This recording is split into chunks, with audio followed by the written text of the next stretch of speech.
Hello, everybody, and thank you for dropping into this edition of Walking the Ropes. I'm Caleb. And I'm Blake. We have an awesome show for you today. We'll be covering the news over the last few days, as well as Tuesday's Impact and Wednesday night's NXT and Dynamite. And then we'll also discuss our favorite and least favorite bits from the shows and your Twitter polls from the last couple days, I guess they are. Yes, but before we get into that, remember if you are enjoying anything Walking the Ropes, or if you're brand new to us, you can find all of our links in our link tree. It's in our bio and just about everything.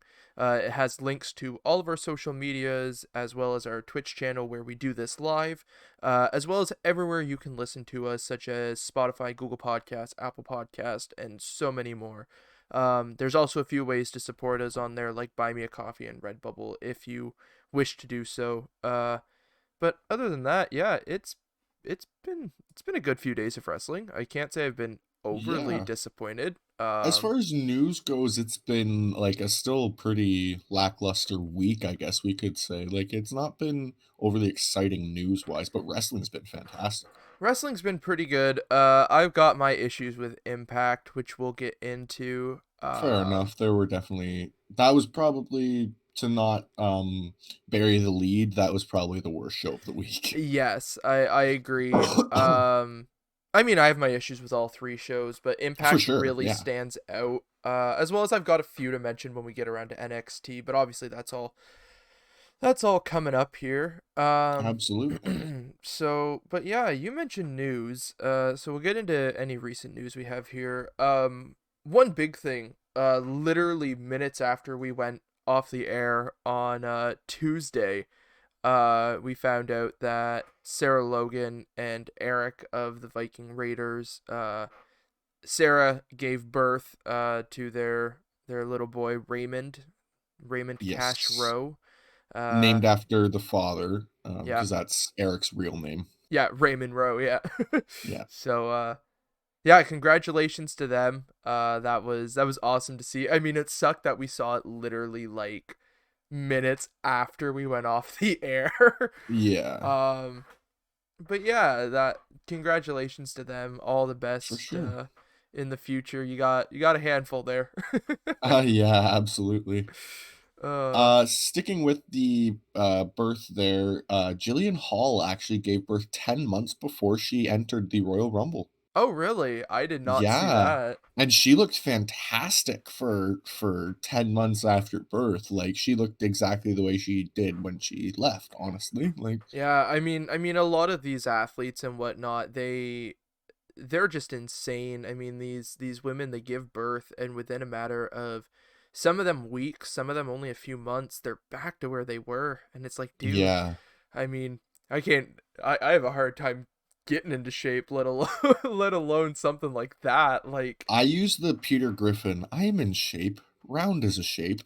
very, very fair, very fair. Uh but wow, yeah, I mean, Yeah. that's absolutely amazing. Um Yeah, for sure, and really cool just the fact that she was able to do that, so. oh, exactly.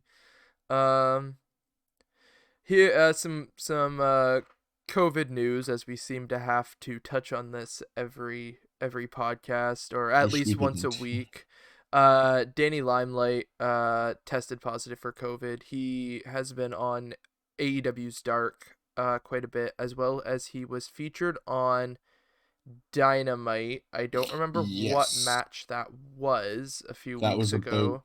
2 weeks ago, I wanna He say he now. te I don't even remember who he had teamed with. I want to say Varsity Blondes, but I think it was actually Varsity I feel Blondes, like that's and, really wrong.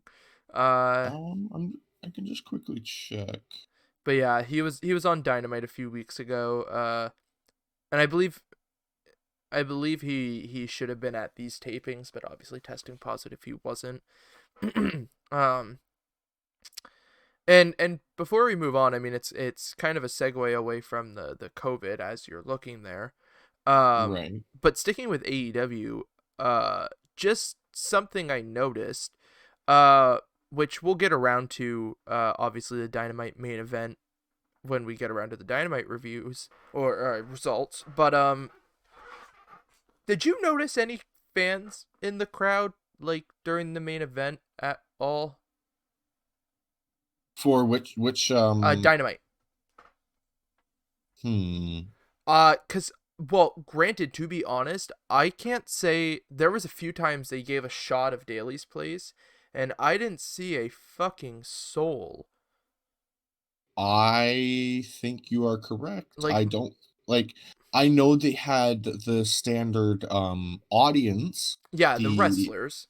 the wrestlers, but other than that, I don't believe so. Cause I can't even say we got a shot of the crowd. Cause normally during like Judas for Jericho, we normally Yeah, even get a shot of the crowd singing, and the only shots we got were of the wrestlers, which really confuses me because they've been selling tickets for these shows. So are they just not having, like, it doesn't seem like they would not have people buy maybe tickets. maybe the fans are in the upper bowl of dailies and they're not showing them They just move because they move them that far up potentially for some reason. potentially Florida's restrictions have tightened, although knowing that a YouTuber I follow did have a car meet at his racetrack and um they had close to 10,000 people, I'd say. Yeah, I don't So I I don't know. out of all the states, I don't mean to sound like an asshole here, I highly doubt Florida will be the one to tighten Well, restrictions. that's just it. That's why saying that I can't per se. So I don't know because it just seemed weird because I could not see anybody again. And like I said, they've been selling tickets for the shows. So, because even if they were up Yeah. there, I mean, we always seem to get a shot. Yeah.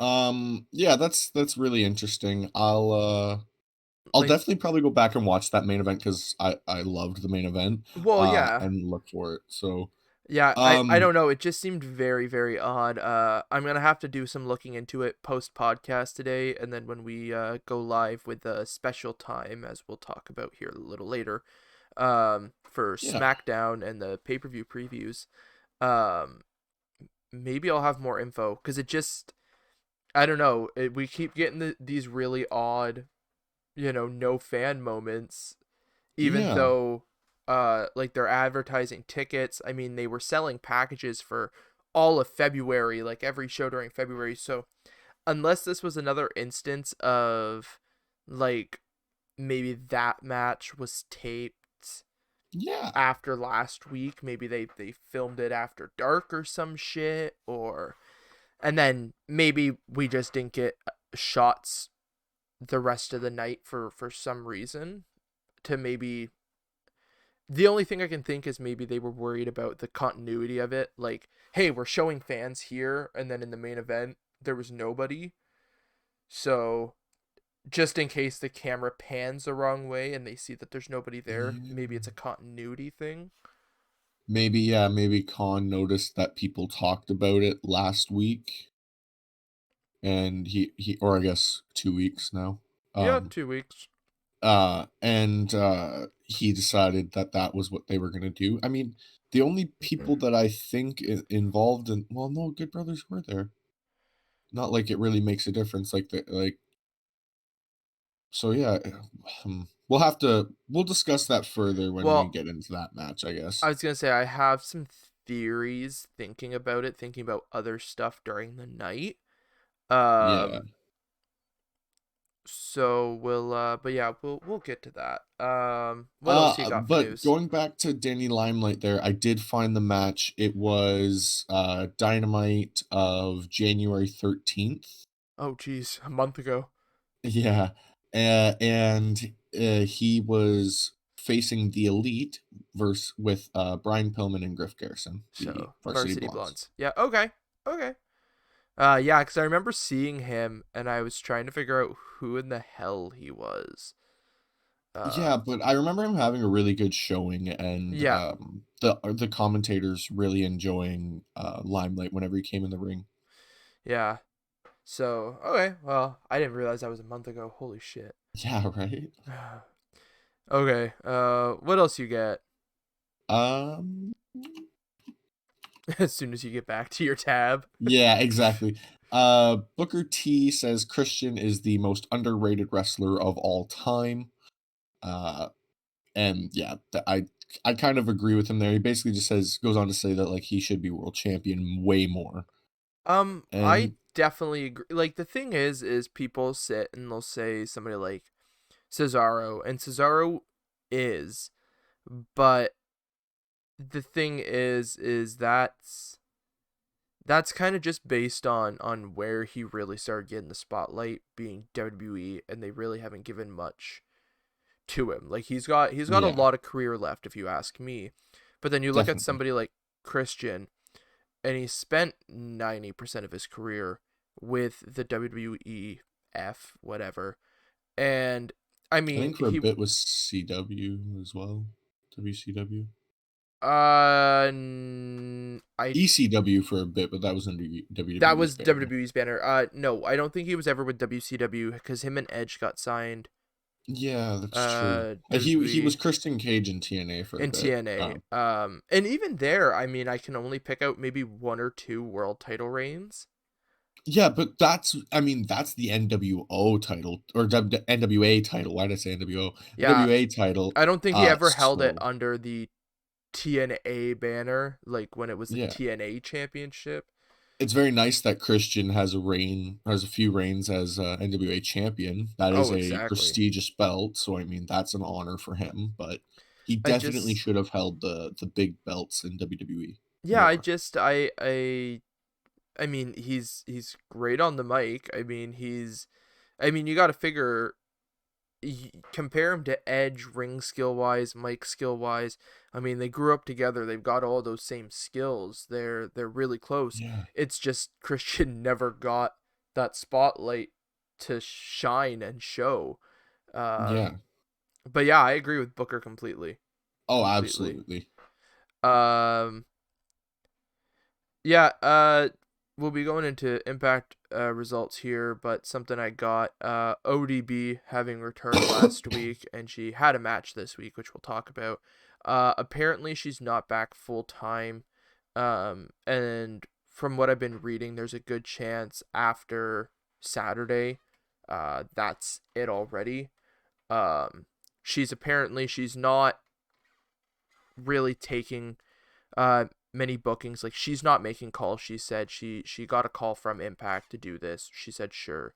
She hadn't been in a ring in, I think she said 10 months to a year. um Right. but yeah, she had stated that this is not a full-time thing. This is very very short term, and like I said, people are figuring that after the pay-per-view that's basically it. We get 2 weeks pay-per-view, and that's that for ODB for now. That's fine. um I mean, that's pretty much what legends at this point should come in and do. Run a quick program, shine some light on some young blood, and leave. Well, that's just it. Like, It's no gonna offense to get legends. the ones right now. With that match, which we'll get to later. It's gonna get them over enough with ODB. Well, I mean, with ODB, we can hint at saying it's the big girls they're trying to up and come. The new Exactly. big girls, because it's ODB, obviously, right? Yeah. So, So, what else? What else? um, WWE has been rumored to have signed Indian MMA star. I'm gonna butcher this name. San Jana, probably pronounced different, but George. Jorge or something like that. Yeah, exactly. But she looks very strong from what I saw. Googled her quickly. Um, she looks very strong and probably going to be one of those ones that when WWE decides to bring her over to NXT America, because they're going to be doing NXT India over there for a bit. Um, at some point, I've been hearing rumblings of that. I don't know if that's been confirmed or not. I know they want to do it, and I had seen something about they wanted to just do the initial tapings at like the Capitol Wrestling Center or something, and I was like, Right. okay. Right.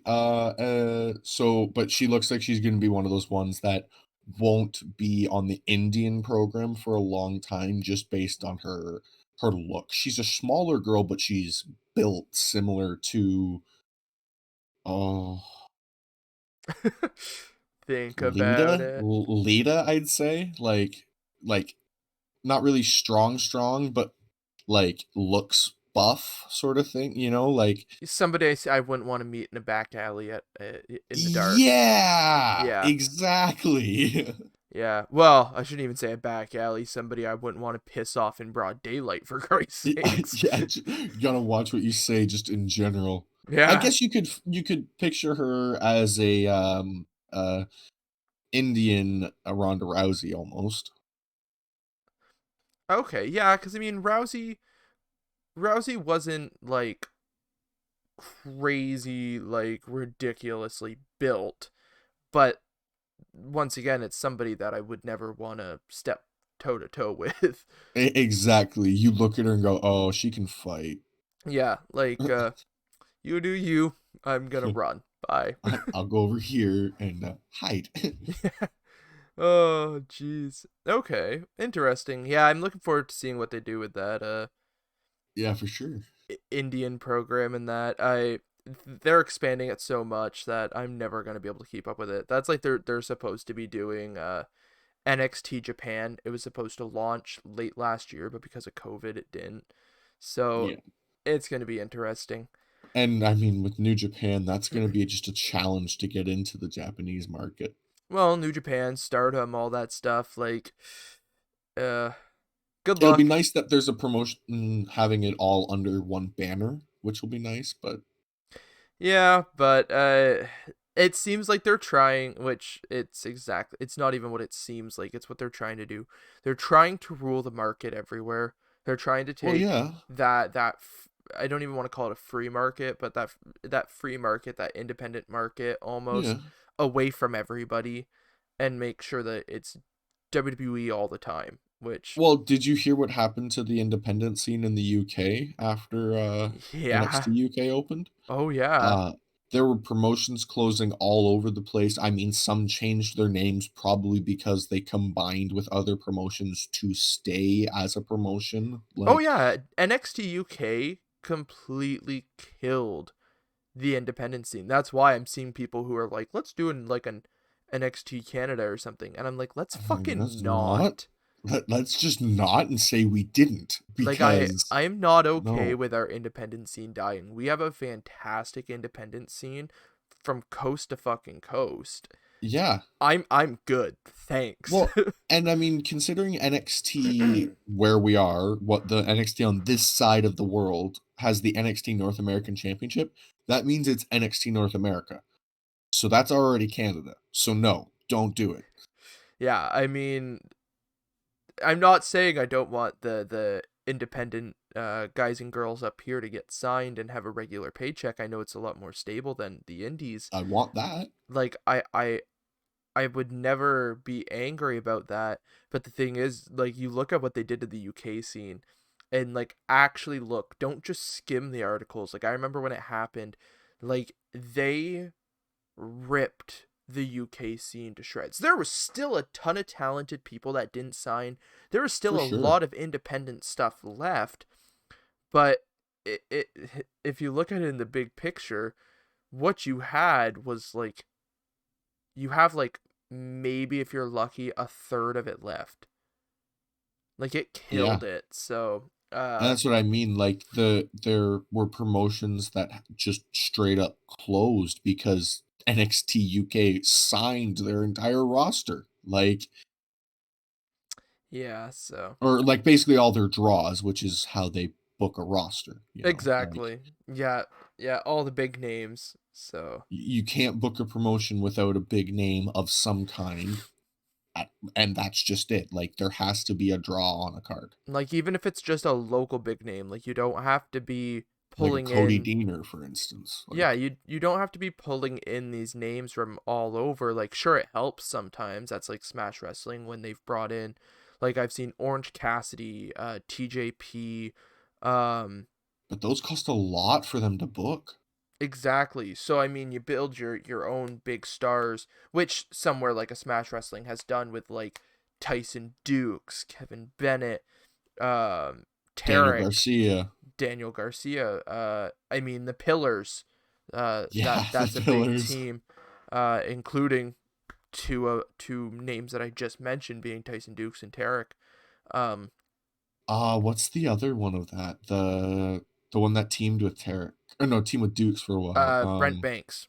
Brent Banks. Yeah, he Uh, actually teamed with Phil Atlas, who is an amazing wrestler as well. Like, yeah, and then I mean Sebastian Suave is the other one that we should mention. Which, or WWE Suave.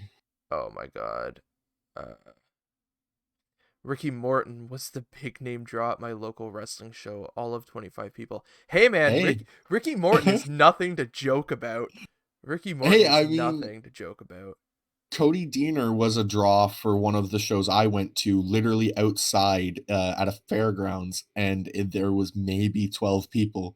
Like, it's Yeah, not to say there was big names, but you got to have somebody to make a draw of some kind, or there's got to be a name on the card, is what we're trying exactly. to say. Yeah, exactly. I mean, the thing But is, good, very good point. Yeah. uh, I would pay good money for Repo Man.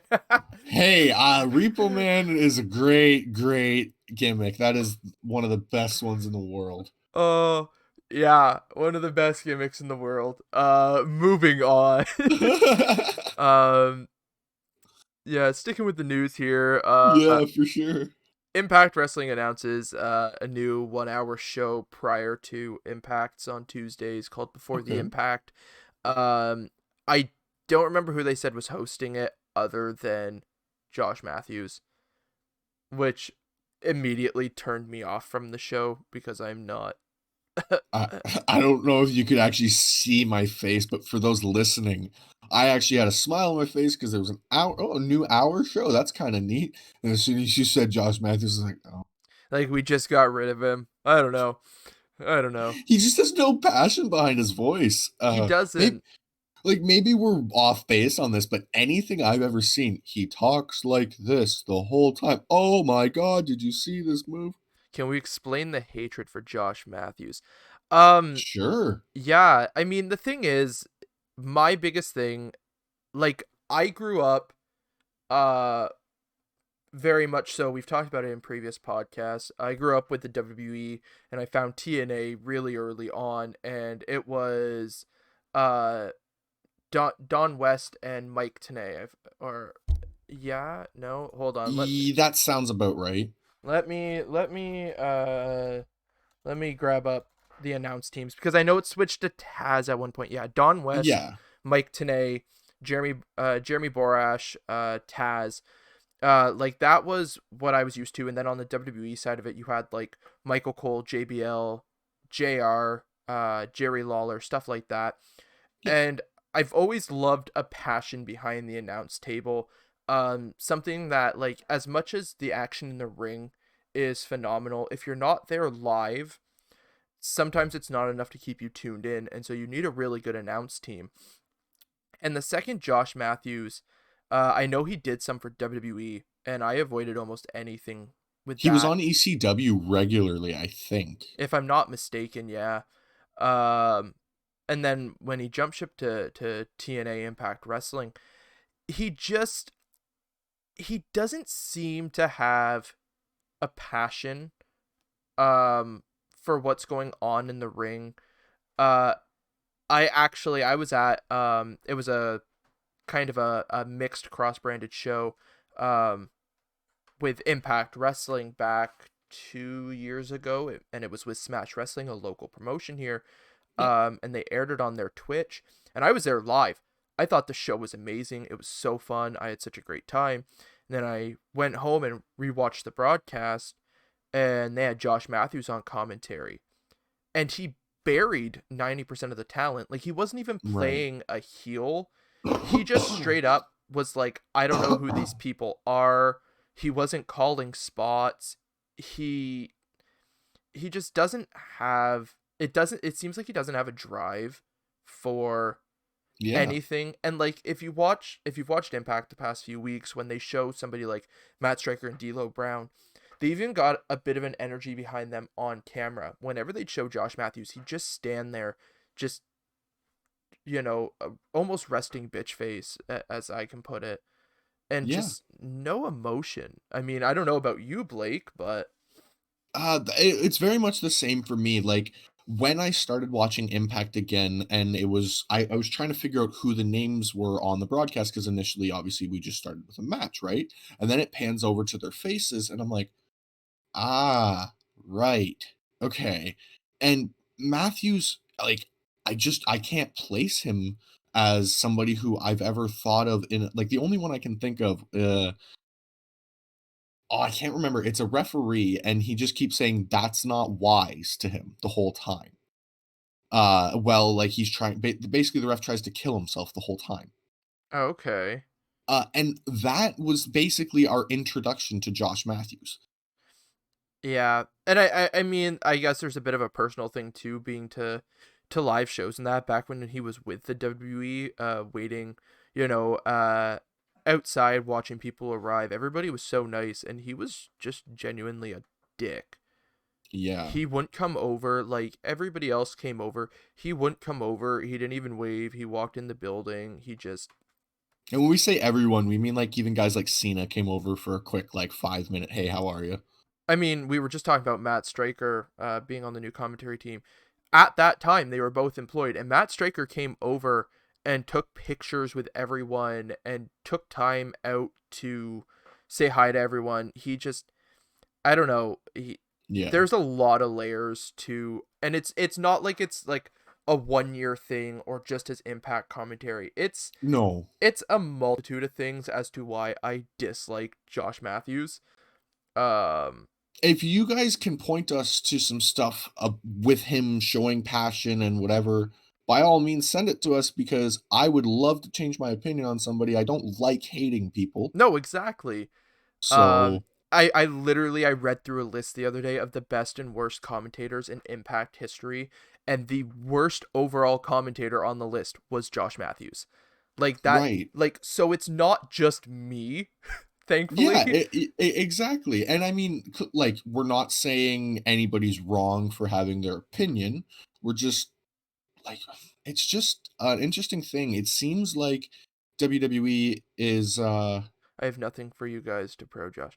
Yeah. oh, okay, let's see. Like the thing is maybe as an actual person he's a nice guy. And the thing is when it comes to like Maybe. the events and that, like when I mentioned something like that, you know, sometimes people are having bad days and they just don't want to do it. Sure, fine, it's whatever. Like I'm not gonna necessarily hold that on him.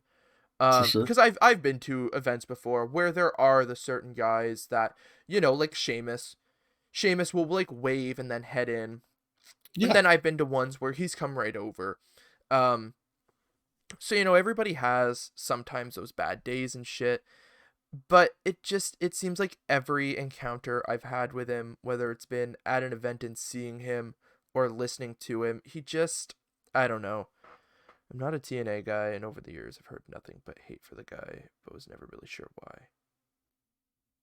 Oh well, I'm glad we could answer that. Yeah, he just if you go and watch literally with the same guys almost go and watch some TNA stuff from '09 2010 with people like Taz, Don West and Mike Tenay on commentary, and then go and watch some of those same guys from I want to say Matthews took over commentary 2014 2015 uh and watch Yeah. matches with those same guys, and the match quality is still there, but watching it on TV for somebody like me, I enjoy that commentary side of it a little Yeah. bit, and it took away so much from these competitors in the ring. And that's why our very first podcast talked and we talked about Impact and that I hated the show purely Yeah. because of the commentary. I had to mute the TV, my TV, and put on music, and at that point, it's really hard to enjoy the show too, because then you're trying to focus with absolutely no audio. But I couldn't Yeah. stand the commentary of Josh Matthews. And then, like, a week later, they replaced them, replaced him and Madison Rain, who they're married. Um, I didn't know that. yeah, they're married. Fun fact. They replaced them with Matt Stryker and D'Lo Wow, Brown there now. should have been a lot more chemistry there then. Yeah, that's what got me when she announced her retirement at Hard to Kill. I'm like, why did you guys suck on commentary? Yeah, like I'd hate to hear some conversations that go on backstage. Probably the dry or backstage, even at their house, like they're probably the driest stuff. Like, what did you have for dinner? Chicken. Yep, yep, chicken. Oh, jeez. But enough on the rant on Josh Matthews, because that went a lot longer than I wanted it to. And you know what? To apologize to Josh if he hears this, I'm sure you're a great person, but I just don't like your work. No, no. And I mean, that goes for, there's a lot of people. That's like wrestlers. There's some really good guys out there.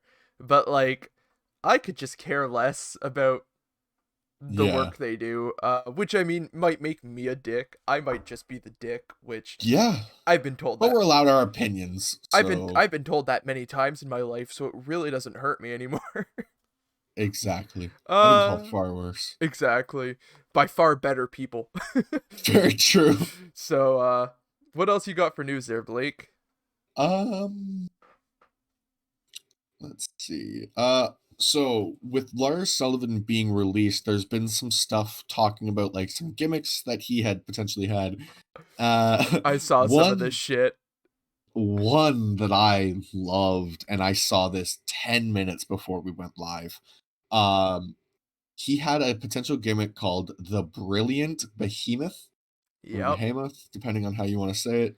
Um, and he would pretty much wear what Sheamus is wearing now, but plus like a fur coat and finishing the top suit, pretty much. Yeah, just trying to we were talking about Sheamus feeling like the stereotypical like 70s 80s goon, Yeah. and it would basically be that, but instead of being the goon, it'd be like the kingpin type. That, or I was thinking like some kind of mosh between Sheamus's current gimmick and Damian Sandow. Oh, oh, Sandow. Now, I did not hate all of Sandow's work. Let me say I that. didn't. I did enjoy when he started being Mizdow. That shit was funny. That That was was great. funny wrestling done right. And his stuff is his current gimmick, Alex Rex, I think it is, or something like that. Mizdow was entertaining. That was I that can't remember was what his current name is. sometimes they try to put funny in wrestling and it doesn't work, and then other times they put funny in wrestling and it just takes off. Um yeah, that Mizdow stuff was some entertaining shit. Uh here you're looking it up. Aaron Rex. Aaron Aaron Rex. Rex. Yeah. Yeah. Currently wrestling for the NWA. Oh, really? I believe so. Oh, Yeah. currently wrestles as Aaron Stevens for the Aaron NWA. Stevens. Okay. Yeah, Aaron Rex was for Impact, I I want to believe say. so. I didn't realize he had changed his name. Neither did I.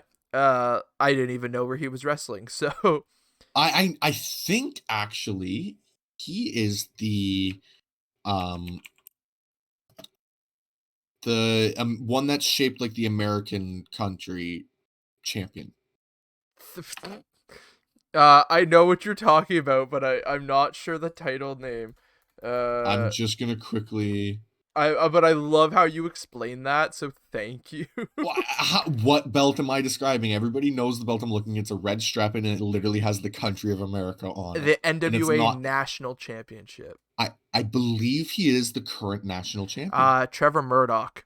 Oh, he's going for it then, from what I've seen, Or or maybe he something. was it at one point. Or something. I've seen him talking about it, Trevor but yeah. Murdoch. Trevor Murdoch beat Aaron Stevens. Okay, I'm not crazy. For the title. Yes. He He hit his hit his high. high at a mid-card comedy act for WWE. Anything else for any other promotion is blah. Well, that You know what? it's Yeah. no. Go ahead. Uh, his Impact stuff was not horrible. It just felt like he was trying too hard to be what he was in WWE. um, yeah. See, the issue is when you peak out with a gimmick somewhere, it's very hard to ever do it again to the same extent. Especially, he was paired up with somebody like The Miz, Yeah. and it worked. So to go anywhere else and try it again, it just never will feel the same. And that's the issue with it, where you've got somebody like I'm gonna say like Orange Cassidy. I greatly enjoy Orange Cassidy. I know there's a lot of people who don't. They think he's killing the business, stuff like that. But the thing is he could go anywhere with that gimmick and make it work. Yeah. Now, Aaron Stevens, Aaron Rex, whatever you want to call him, the gimmick worked. At one point, it peaked, and the sad part is it fed off of somebody else, and so now Yeah. wherever else he goes, it's not gonna work as well. But Exactly. And you know what? Here's hoping he finds new ground somewhere to build traction on. So, yeah, exactly. And thank you for all the comments there, Kaz3200. Greatly appreciate the conversation there. absolutely. Been Um, great. you got any more news there, Blake? Um, no, I don't. No. I've got two more points here. Big Shotty Lee Johnson officially signed with AEW last night after his match, which we'll get into when we get around to the AEW results. Um, but he officially signed, which I That's didn't good. realize he wasn't signed yet. Um, So he was one of their, I guess AEW would call them independent contractors. yeah, from the looks of it. But good to see him finally get signed. I like I said, I like seeing guys get signed to contracts. It means they're gonna have a steady paycheck. Um, Exactly. And that's what we want in the wrestling world. exactly. I mean, these people put their bodies on the line for this stuff. I mean, one day I'm gonna be there. Hopefully in the not so far future. Yeah, that's the goal. We both want to eventually be professional wrestlers. Exactly. And sticking with actually that match exactly, which we'll get to, like I said, apparently Cody suffered a slight tear on his left rotator cuff during the match. And his status is to be determined. So if that is legitimate, which it came from Coach's Corner with Arn, um, that's really shitty. There's a wait, is that a podcast? It's a thing they do. I know they do it on Twitter after the How are they allowed to do shows. that? There's a hockey show called Coach's Corner, or there used to be. Well, they're not marketing it. Okay, I It's was gonna say, well, I was gonna say, like, how would they be allowed to market and brand that? it's just it's a thing. I know. I keep seeing it on Twitter. It's usually like a minute and a half to like 3 minutes with Oh, okay. Arn. Anytime Cody's on the show talking about basically what he did right and what he did wrong or shit like that. Okay. I was gonna say, I thought it was gonna be like, because it was I think, I don't know if they do it anymore. It was Don Cherry, and I can't remember the other guy's name right now. Yeah, Th- I know they used to, and the thing is, I don't like you said, I'm not sure if they still I do. don't think they do. So I mean, maybe that's how they're getting away with. Because I mean, there's might be some copyrights, because like getting like names like that, they start copywriting everything. Oh, So exactly. So who knows? it's hard to say. Um, and then my final bit of news here, which is going along with something I've been saying the past few podcasts. And I read this, and obviously, we always try to put the disclaimer out there of getting this news from dirt sheets and whatnot. Sometimes the stuff's accurate, sometimes it's not. Don't shoot the messenger, which is what we are. Um, In this case, yeah.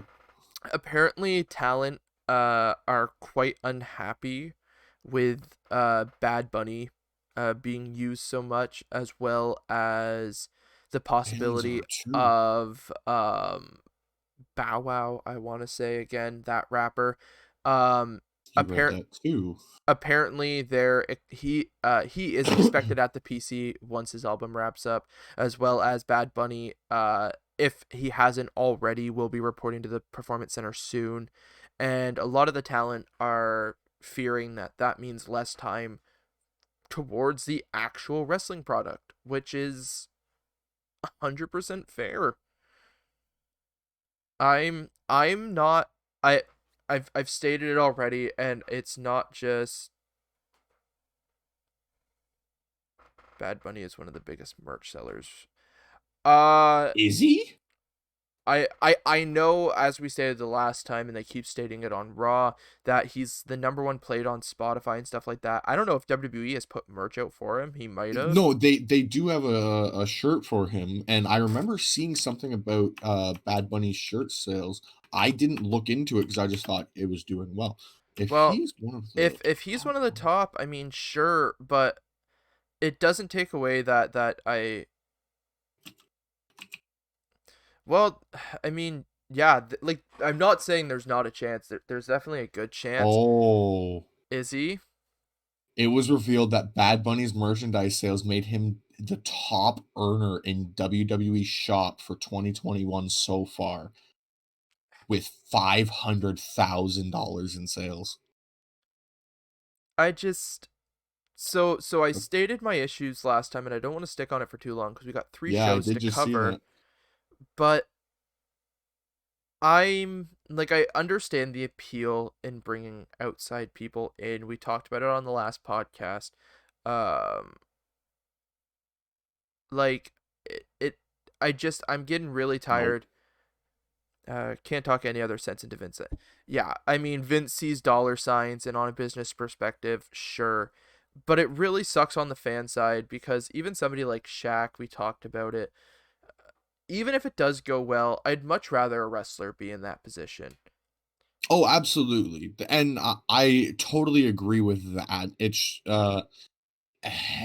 just this is all going too far now that Bad Bunny's getting that big in merch. WWE's never gonna drop him now.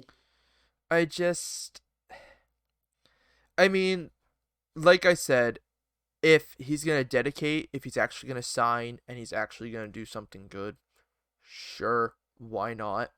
But I'm just getting really tired. I mean, Thank you for like the follow, by the way, Kaz. oh yes, thank you very much. Um, like I said, I understand on a business side of it. I've done business stuff before. That there's the appeal there. It's gonna make you money. Um, but if you overdo it, you've got to remember, as much as you're making money, the base that you are appealing to is what's making you money. And if you Yeah, continue to piss off that base, which there is a shit ton of people getting really tired of these outside people coming in and not taking it seriously. Well, if there's yeah, another Lawrence Taylor job where he main events, there's surely room in the mid card tag. That is very fair.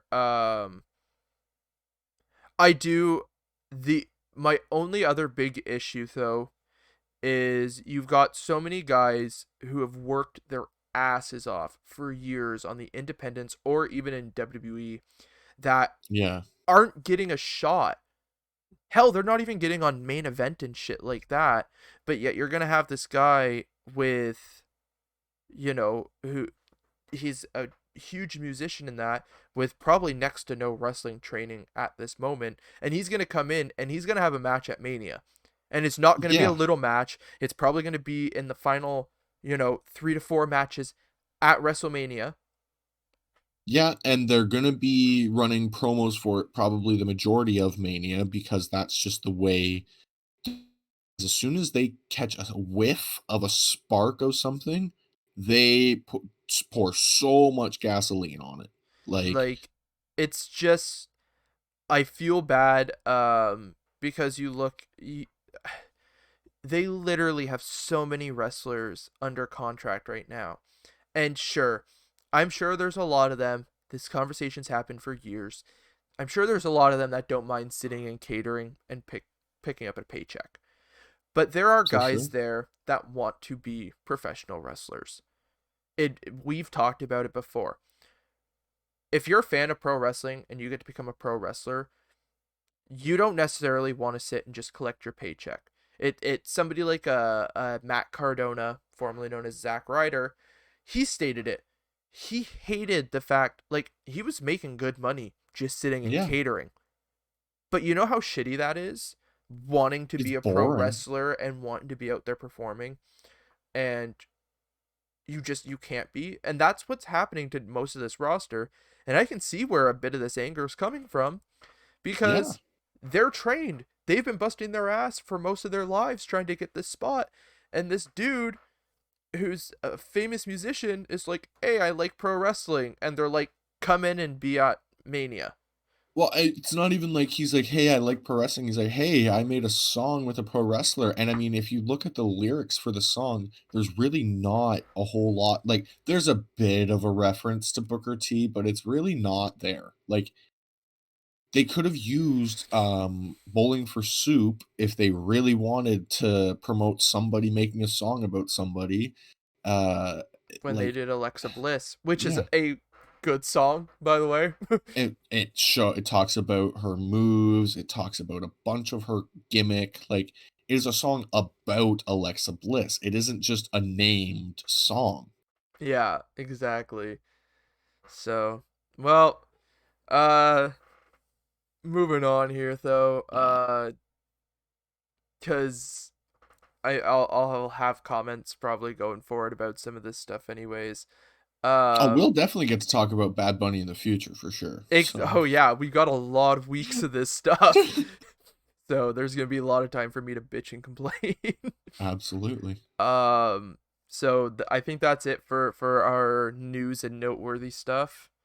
Yeah, it is, like we said, the news hasn't been very interesting, but some neat little tidbits here and there.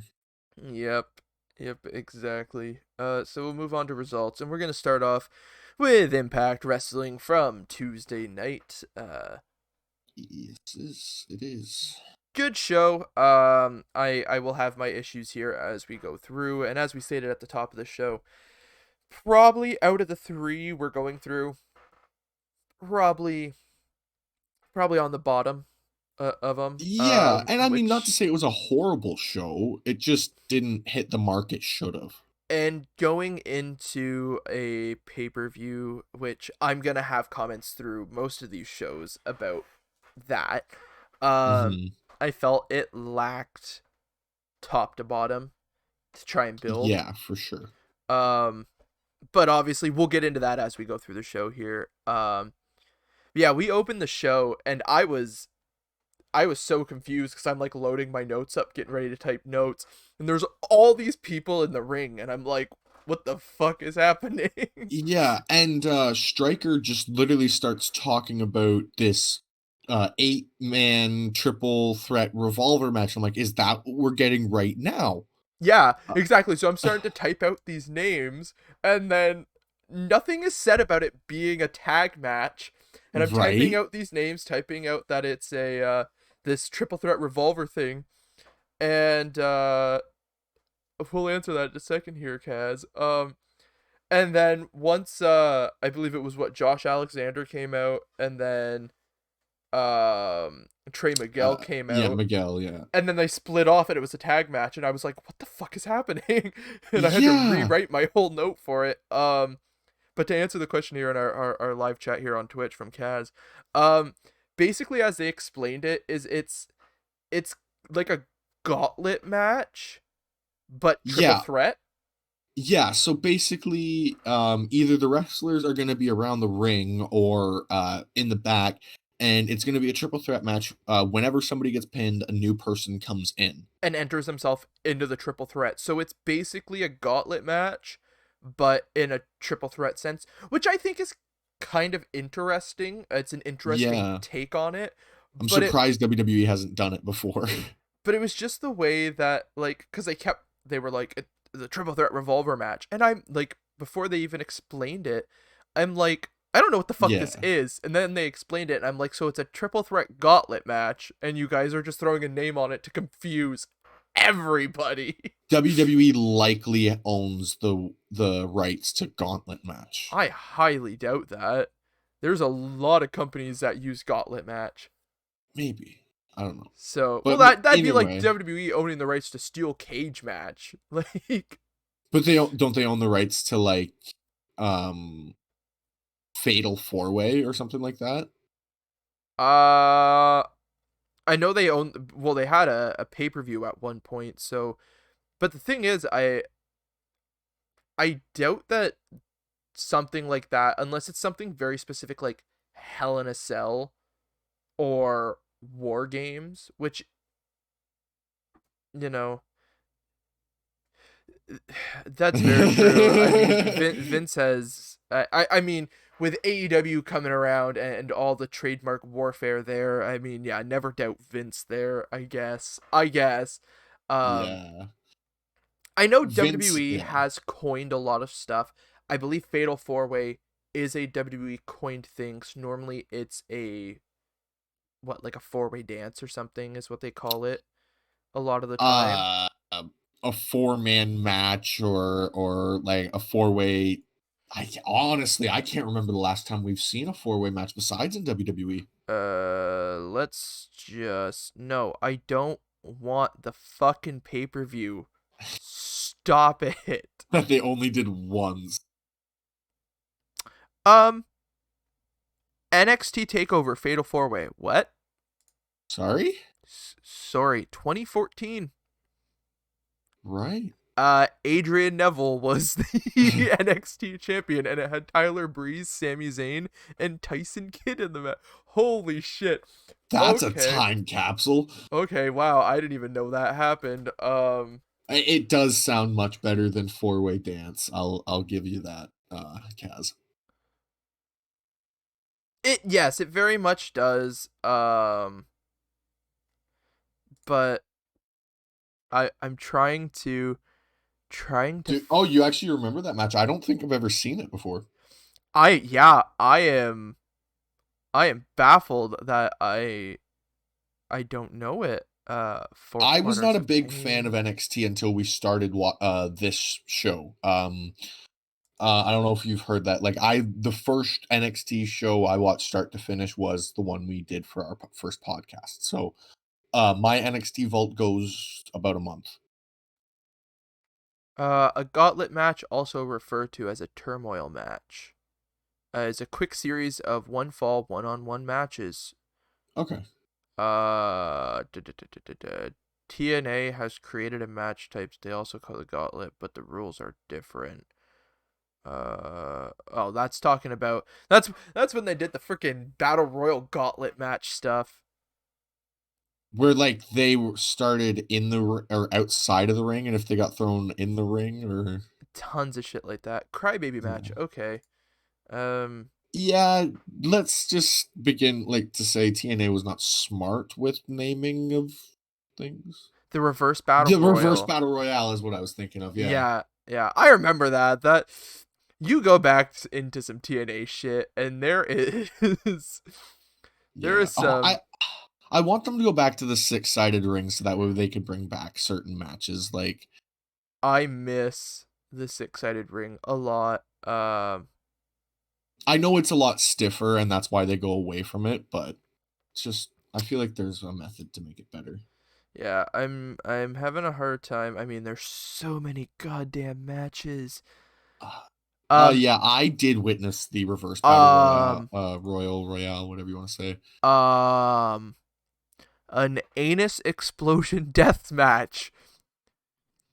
The only way to win is to stick a firecracker up an opponent's buttocks and light it. Once the Who fire won? once the firecracker goes off while lodged inside an incapacitated wrestler's buttocks, the match ends.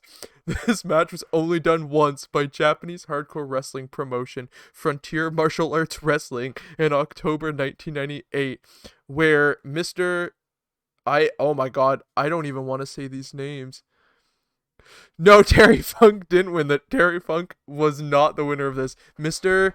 Genosuke faced off against Hayabusa. Hayabusa. That's a name I recognize, Hayabusa. It sounds familiar. Um, but yeah, the anus explosion death match was a thing. I'm sorry, I gotta take a minute after that. That is just impressive. Like, who built that? Was a Japanese Yeah, that was a promotion? Japanese thing. I'm not surprised, but wow. Yeah, well, the country that brought us the Japanese death match also brought us an exploding anus. I'm not a death match fan. I mean, I'm a fan of them. I like the idea of them, but watching them is kind of like, Yeah, I'm not. Sounds like what I watched after most. oh my Yeah, god, I, yeah, I'm not a deathmatch fan. You want to talk about something? You want to talk about the line between pro wrestling and not pro wrestling? Those death matches push it as far as they can. yeah. The closest one we can say on TV that went as a death match would have been Moxley versus Kenny, unsanctioned at Full Gear. And even then, like in comparison to the death matches, that was nothing. I know, like, but that's the closest American soil has really gotten to a televised death match, Okay, okay, from I my knowledge. finally found multi-man matches. Okay. Three-way match known as triple threat in WWE, triangle match in WCW, and a three-way dance in ECW. Oh. Uh, Four-way match known as a fatal four-way in WWE. So I would assume WWE most likely then from reading this does own the rights to triple threat and fatal four-way, fatal five-way, six-pack challenge. Oh, remember the championship scramble where the Brian Kendrick became WWE champion? Oh, jeez. Okay, so I got to admit it. I got to admit it, and this might come back on me very very badly in the future. I enjoyed the championship scramble Oh, I matches. did too. I I did too. I have over the years read so much hate towards those matches, and I'm like, I don't know about you, but I was so sad when they didn't do it the next year and we've Yeah. never seen it again. I'm like, the championship scramble was a great concept. I'm like, why did everybody hate it? They just didn't have the right names in the matches. Like, I don't know. I thought it was funny when Brian Kendrick had pinned and became the champion. I'm like, yes, that it is was so funny, clever. but to build it as their new match, it made it that joke match, right? So I if they did it the second Because year, it would have one been guy in fine. the match. But honestly, I feel like that's why a lot of people turned on it. Well, then apparently people don't know what a performer Brian Kendrick is, and those people can Yeah. kiss my ass because he was at the time one of the best performers. For the European Championship, sure. I mean, even for mid card titles, like just in That's it. general. That is my new hashtag going forward. Bring back the scramble, and nobody's gonna. People are gonna think it's about fucking eggs and shit. It'll be fine. Wrestling fans know. Not even some wrestling fans will know. Some people are just gonna think I'm a fucking idiot. But as we talked about earlier in the What are we show, scrambling? Hey, should we get back to Impact Wrestling yes, we results? should. Yes, we should. Breakfast for the win. Yes, yes. Okay, so yeah, the show starts off. We have Josh Alexander, Willie Mack, Trey Miguel, and Suicide against Blake Christian, Chris Bay, Ace Austin, and Davari. And Madman Fulton is on the outside, accompanying Ace Austin. Which is why I got so confused because when the entrance Oh my god. started, it was 8 people. I was like, so Madman Fulton's in this, right? No. Yeah, so I'm like, who's the other guy? And then they're starting the match, and I'm like, what? Hold on, so we're getting 5-on-4. Yeah. it it was confusing. And But like the I said, match actually was good. yes, and I mean I praised Matt Stryker and D'Lo earlier in the news and that, but they fell flat there. They fell flat. They could have explained it, what was happening so much better, and they were just like, They did. nah, we'll wait and let people be confused as fuck for a few minutes. Yeah, and I mean, that was poor on Impact's part too, starting with that many people in the ring and then be like, "Hey, by the way, this is a preview to this match, by the way." And it's like, but if you didn't hear the word preview, you think you're getting this match. Yeah, exactly. But so this was a preview for Saturday's No Surrender for that triple threat revolver, and the winner Saturday gets a shot at the X Division Championship.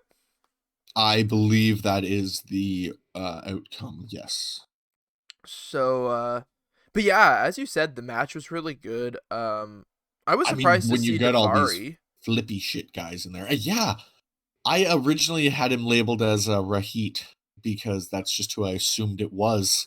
Well, I saw somebody standing there, and because they were talking about getting the shot, and I'm like, I didn't get a clear shot of him, and I'm like, is that Rohit in this match? Like, Yeah, that's basically why? what I did. Why would he be here? Isn't he facing TJP? And then the camera panned, and I'm like, oh fuck, it's Davari. Yeah, My bad. My that's bad. exactly why I was confused because I was like, why is he in here? But yeah, Yeah. now it made more sense once I actually had to wait for Stryker to say Davari before I actually saw, because I never saw his face. I was typing probably when Oh. they closed up on his face. Well, they didn't actually mention, because the thing is, I was waiting because I didn't know what he was going by in Impact. Yeah, It wasn't until he got tagged in that they even said his name. yeah, exactly. Because I was waiting for them to be like Sean Davari or some shit like that. And when they were like, Davari comes in, and they kept just mentioning Davari, I was like, okay. So hopefully that's all he's going by, It because that's is. all I'm putting. Yeah, I looked it up just to make sure because I couldn't remember what. Because in WWE, was he just Davari or? Possibly. But anyway, it was a really good match with all these X Division stars. Like, you Oh, can't do wrong. this was the first time I ever saw like Blake Christian. Um, No, we saw him in our first one. He was in the first match of our first podcast. you mean the podcast where you talk the Impact stuff, because I didn't Yeah, but watch the shows. in the subsequent one after that, he was in it. He hasn't been on TV since the week of Genesis. It was Pretty sure he Impact was and in the second Genesis, one. and that was our Oh, very that's first why. That's why we saw him podcast. twice. Okay, Yeah, and I sorry. didn't watch either of those shows. I missed Right. that week My bad. completely. I thought that he was on the following Impact, but it was Genesis that he was on. Yeah. Okay. So, but Impact was confusing our first week, oh okay? man, after not having watched it, like I hadn't watched it in like consecutively in years, I was lost. Yeah. But yeah, like really good match. They had a spot in the middle, which I was getting really scared because we talked about the Spot Fest. Yeah. I think last week or something like that, where everybody comes in and they hit their move and it just keeps rotating. And I was really afraid that was gonna happen, but they did it really well, where it wasn't one guy after another coming in hitting their big move and then back and forth. They cleaned it up a nice amount, so everybody got to kind of hit something, but it wasn't one after another and all this shit. Yeah. But the match ends. Blake Christian ends up tapping out to Trey Miguel. So picking up the win for his team. Um, and then Sami Callihan shows up on the screen. Yeah. After all his weird techie shit. And basically, I'm assuming they're building up towards Rebellion in April for these two. I want to say that that's the one. Um, because that's what it seems like. Because it just seems like Sami Callihan is trying to get to Trey. Well, that, or to me, honestly, I think it's going to be Miguel actually joins Callahan. You really, yeah. Okay. Honestly, because the way Miguel has been looking at Callahan, he's not mad at him. He's just like he's listening to every word he says, and he doesn't look pissed. He just looks almost intrigued as to what Sammy's saying. Okay. In Well, my opinion, I don't know. I could be just no, picking that's things a out. very big possibility. I never really thought that way just from the promo last week, but you make a fair point. It wouldn't be the first time we had somebody literally shitting on the person, then they start training them. Like, Exactly. Uh And then we have a video package for Tommy Dreamer's 50th birthday. This one was good, with the Impact guys and whatnot. This wasn't even my favorite one though. The No. one later on, which we'll get to, is my favorite. But really nice happy birthday package to Tommy Dreamer. This one felt kind of like a sincere one, like a Yes. legitimate like happy birthday to you, Tommy. Um, From the likes of Brian Myers, ODB, Doc Gallows, Petey Williams, Alicia Edwards, Matt Stryker, Gail Kim, Fire and Flava, Hernandez, and Scott D'Amore. yeah, them. You're welcome. Thank you. I sat and I enjoyed it have too that much for to the write other one down. afterwards as well. Thank you. I know a fair amount of the other ones.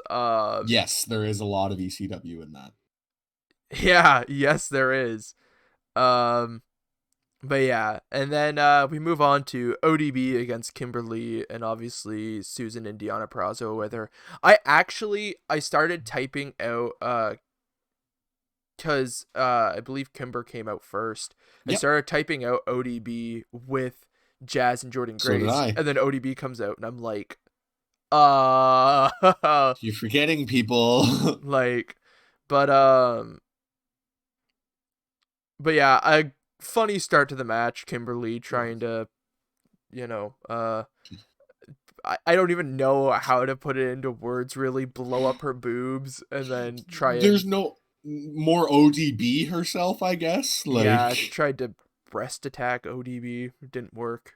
and then ODB shows her how it's done. And And for not being in the ring for almost a year, and ODB said in the interview that I had read earlier that she hadn't even trained. also, Like this she was literally her first match, first experience back in the ring. in almost a year, and she That's she did insane. really well. Yeah, for Yeah, sure. at And one that point, probably means why it's as quick as it was. exactly. At one point, Deanna and Susan are up on the apron, causing a distraction. Jazz and Jordan Grace come out to even out the odds. There's a ton of shit on the outside. Susan's throwing her shoes at Who throws a shoe? throwing her shoes at Jazz and Jordan Grace. And we end up getting a roll up victory. Kimberly If you rolls didn't up see that coming, ODB. though, holy. Yeah, exactly. It's like we said with the Naomi Baszler one on Raw. That was so bad. It was the Um, exact same premise. yeah. Um, and then we Then we cut to the Swingers Palace. Oh my Next, god, I I do not understand what is happening here. and that is totally because they just are showing this because it's something that's been going on for a while. I don't understand what's going on. Give me some backstory, Impact. I don't get it. Like, Like they did that whole like wrestlers house thing for a while because I was seeing it on my Twitter, but I never watched any of it, and I don't know if it's a yeah, continuation of that because I don't even know this Johnny Swinger character. I know he was in, I believe it was ECW, okay, back years ago, but I have no clue who he is, and it's yeah the yeah, Swingers me. Palace and Falaba playing I think it's poker or blackjack or something. He's out of I money want to say and he blackjack. has a cookie and It's a gently used cookie. with a nice bite taken out of it. And who's even sitting behind the table? I keep forgetting to. It's I think it's just Falaba at this point, and then the Swinger girls are behind. But whoever's running the table, running the table. Oh, I I don't mean, know his name. yeah, okay, Oh, actually, Taya Valkyrie tweeted out a picture of him. okay. Let me just quickly go to her Twitter while you continue on. Yeah, I don't know. I don't know how I feel about these swinger segments, but and then we get Kimberly, Susan, and Deonna Prazo. Excuse me. Backstage and Okay, I got his. Oh crap, John E. Bravo. Johnny Bravo. Johnny Bravo, but it's not Johnny Bravo. It's John space E period Bravo. Yeah. Yeah. Okay. Um but yeah, Kimberly, Susan, and Deonna Prazo backstage, and Susan is baffled at what happened, the mess that happened, and Yeah. is going to get the 6 knockout match made for No Surrender. Uh, Yeah. and Kimber chases after her, yelling at To her. not to do that, Yeah. and it just felt weird. Cousin Jake comes out next. Yeah. Much better segment to start talking about. I'm sorry. I No, no, want to no. start talking about this one. Yeah, it very much so. Very much so was. Yeah, you go ahead and take this one. Oh, this was just so cool. So we had Jake come out and he's like, I thought I had it figured out. Like I came to Impact. I was with my cousin and we were the Deaners. It was going great. And then things kind of changed, Cody joined the Violent by Design, and now I don't know what to do. But now there's this other path. And then before he can finish his thought, by Design comes out, and Eric Young just says, you need to. I can see you've seen the truth. You know that you need to join us, basically. Uh, Jake throws down his Diener jacket, I guess you could say, uh, and just says, if you're not a man that stands for something, then you fall for everything. And I am a man that stands for something. I'm Jake something, Yeah. or I stand for Jake something. And basically stating he's going back to his original ring name. He is Jake something again.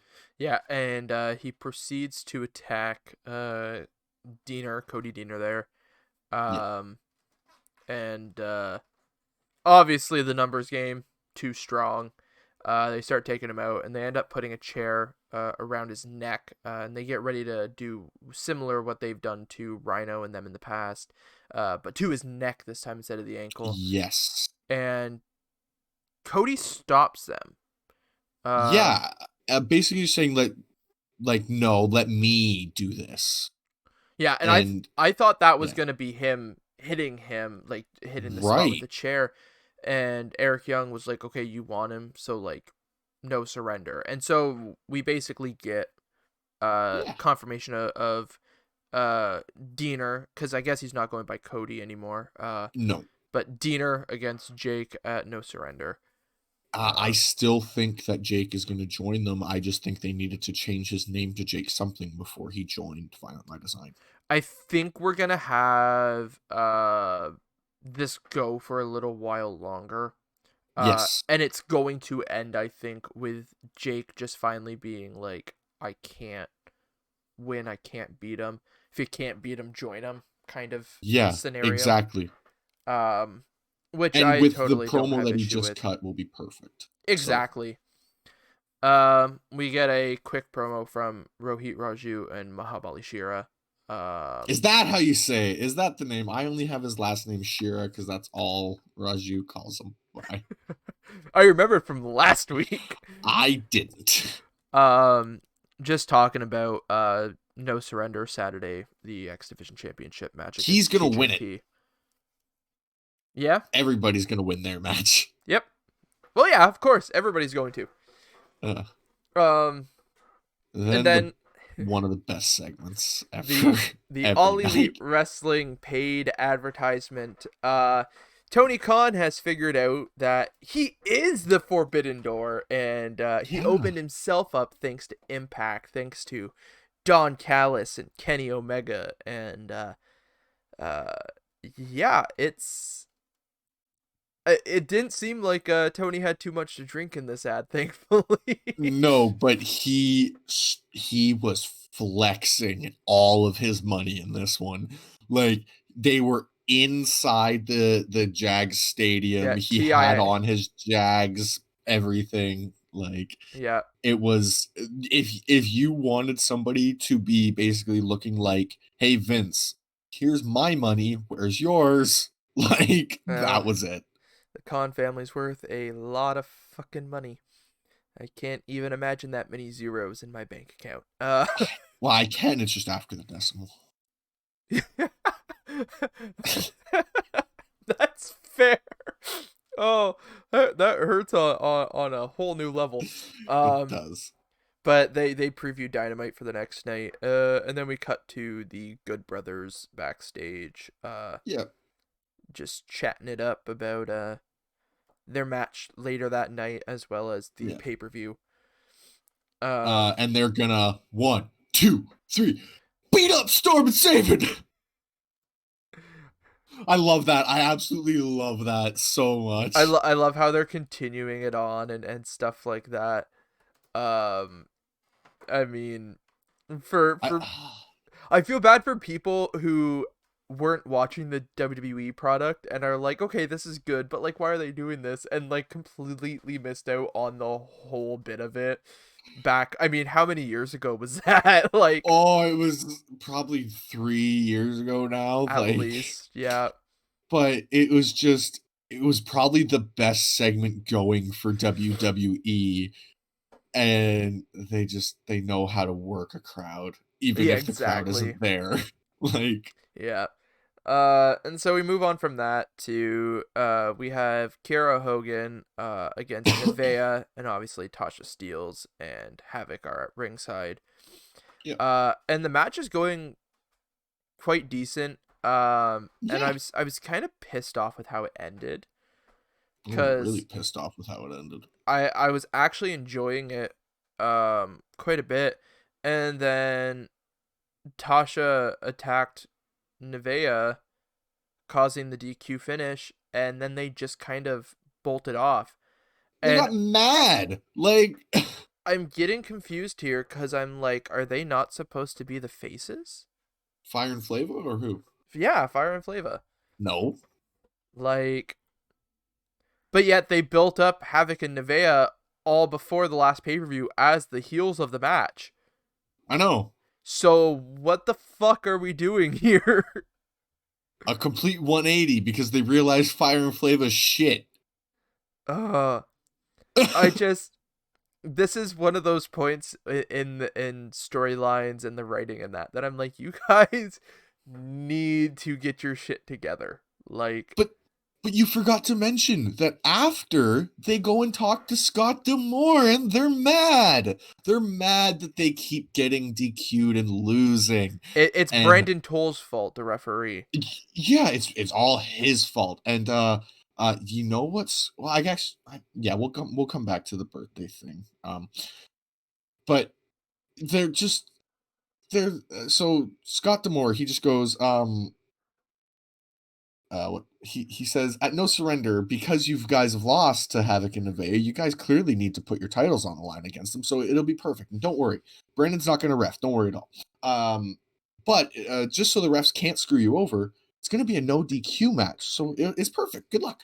And then my favorite part is he's kind of like shoving them out of his office, and he's like, "Bye," and slams the door. I'm like, fucking Scott D'Amore, man. Yeah, and just before that segment, I realized I jumped the gun a bit. We had the AEW Tommy Dreamer birthday. I guess you could say backhand slap for this one. Fucking MJF. Can't wait to see you croak in the ring. Yeah.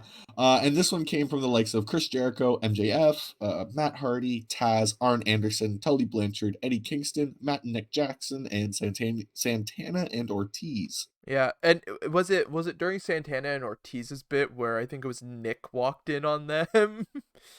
Um, it was Kingston's bit. That No, Kingston was outside.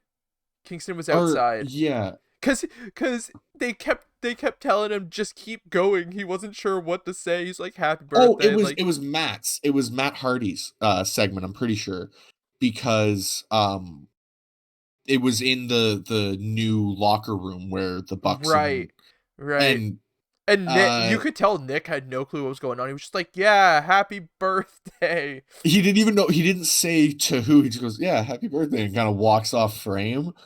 Yeah. And then Matt and Nick Jackson later are saying happy birthday. Clearly he had been filled in. Yes. I got a kick out of Eddie Kingston too, though, being like happy birthday, like can't believe you made it to 50. Like, do I have to keep going? And then they're like, yeah, and he's like, you did this a lot, and like hit Dreamer's pose, and I'm like, fucking Eddie. He's just so fucking funny. I very much so like Eddie Kingston. I would love to meet him one day when it's safe to do so. And then like I was saying, MJF, I got a kick out of. Can't wait to see you croak in the ring, Tommy. Yeah. And And Jericho's sitting there pissing himself. and I don't even think that no, later on Dynamite we get more corpsing. And it's just or Uh, maybe it wasn't even Dynamite. I can't remember. There was one point where somebody just starts corpsing and I loved it. but I'll remember it when we start talking about it. yeah, but it was good. And then yeah, we had that Fire and Flava and Scott D'Amore segment. And then we head to the ring, and Larry D, AC Romero, Tennille Dashwood, and Kaleb with a K, are in the ring. Hey, I didn't do that for Blake. You could have. I could have, but I didn't. But this is specifically Kaleb with a K. Blake is it's just spelled the Blake. same way. Blake Yeah, is there's just different Blake. ways to spell Blake. Balake. B Anyways. L A Qye. I'm pretty sure is another one. Wow, that must be some good shit those people are on. How do I get my hands on that? Anyways. I could be wrong about how it's spelled, but I saw one that spelled like that and I went, Sure, okay. But they're talking about once again Saturday's No Surrender and about the match with Decay and that. and Tennille doesn't know what decay is. Yeah, it's that stuff you get on your teeth. No, Like, that's that's plaque. black. But Decay okay. is what happens when you get buried in the ground. There is also tooth decay, which is There caused is. from mistreatment of your teeth, but But it's not something you get on your teeth. It is something it, that happens to your teeth. yeah, generally. So when like that's why immediately when she said that I was like, she doesn't know what decay means then. Yeah, Like her promo really sucked. And like it did. she's not a bad promo, but her promo really sucked. And then Caleb wasn't the smartest of men. Yeah, If you want to continue on. you can fuck yourself. Um Sometimes we have lapse in judgment, okay? Uh yeah, challenges basically Needs to be more careful with his words. yeah. Challenges. Now did he He said any member. okay, because I was gonna say I wasn't sure if he directly challenged if they found somebody, because I No. was expecting when obviously Rosemary and Crazy Steve come out afterwards, I was expecting it to be Crazy Steve to come and have Yeah. the match again. And then they introduce Black Taurus from Oh, AAA. Holy shit. something interesting. This isn't his Impact Wrestling debut. I didn't figure it was. Uh I know he Impact has worked with AAA quite a bit in the past, so but he's had one appearance and it wasn't even in the Impact Zone. It was pre-taped at a AAA event. And it was a six-man tag. He teamed with Penta and Phoenix against Santana, Ortiz, and Daga okay, okay. back But in 2019. oh, so not too long ago. But he's a he's a built fucking dude. Um, and anyways, yeah, Black Oh, Taurus and Caleb with a K have their match. And can like you I really said, say it was a match? hell, well, it wasn't quite murder, so sure, it was a Next match. week. Next week is a different story. But yeah, he just kind of runs through Caleb, and Yeah. yeah, Black Taurus picks up the win, and like I said, big fucking dude. Once again, this is one of those ones where Vince probably looks and goes, where did you find him? Who is that, and why isn't he under contract with us? Exactly, right? But he'd take the mask off of him. Oh, by the way, sorry, we didn't even describe what Black Taurus looks like. He is a bull.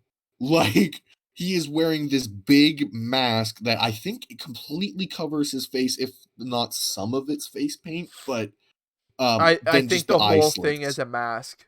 Yeah, and you can just see his eyes, and I think he has like red color contacts in too. It was a green like that, like Oh, okay, almost similar to like a cat's eye, but okay. But yeah, just picture a centaur, basically. yep, Not a centaur, a minotaur. Minotaur, yeah, That's exactly what he was. yeah. But we go from that to Brian Pretty Myers good and replacement for Hernandez. Abyss, now that I think about it. Yes, yes, very much so. But yeah, Brian Myers and Hernandez backstage. Myers is paying Hernandez, and Hernandez is pissed because it's a tag match at the pay-per-view now. That's not what he signed up for. Um, and I they, mean, paper or tag match is arguably easier. I guess yeah, not if you're gonna be with Brian Myers, because you're looking like carrying brunt of the weight probably. that's fair. Um, but yeah, so and then Hernandez gets whatever his cut is now, walks away, and then we get a moment of Falaba like wide-eyed staring at Hernandez, and I thought we were gonna get more from this, but we didn't. You. It'll Uh, probably be something next week, like Fallout tried to take the money, and so now there's gonna be like a match between Hernandez and Fala, and Fala's just gonna get when destroyed. wouldn't you just piss yourself if Hernandez didn't show up at the pay-per-view and it's because Falaba fucking took him out for the money for the Swingers Palace? Oh my god, that would be fantastic. Oh jeez. I mean, it'd be horrible, but it'd be fantastic. So yeah. But and then we head off into the main event match. Uh Impact did it just like WWE, and y- that bothers me. yep. Yep, but we have the Good Brothers against Chris Sabin and James Storm for the Impact World Tag Team titles. Match is going good. I mean, the four guys you got in there. Yeah. And then Hardy Party comes out on the stage. Uh, And it looks like they weren't going to get involved. They were just going to kind of watch yeah, almost. yeah, exactly. And then as it's looking really good for Sabin and Storm, I don't even know who it was who ended up running down and Isaiah. getting involved. Was it Isaiah? And like, he barely fucking touched him. He just pushed him. And as Sabin was in the pin, and it caused the DQ.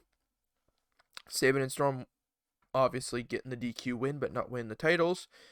And then they just bolted backstage. Yeah. And then we cut, and I honestly 100% thought they were reusing the same promo from last week, because what Matt So did said, I. you can go back and it's the exact same promo. It's the Yeah. exact same promo at the start, and I'm like, are we fucking seriously getting the same thing? And then Scott D'Amore comes Right. in. Well, no, I literally said Hardy Party cut again the same promo backstage, Yeah, and and then are interrupted by Scott D'Amore. like it was the third week of the same fucking promo. I was going to be really annoyed if it was just going to be that exact same promo. Um, yeah, and then Scott D'Amore comes in, and Scott's obviously taking no shit tonight. he's in a mood. He was in a mood. He's tired of people walking all over him. He's done. He's like, no, this is now a triple threat tag match for the titles. You all just messed up this main event. Fuck you guys. Yeah.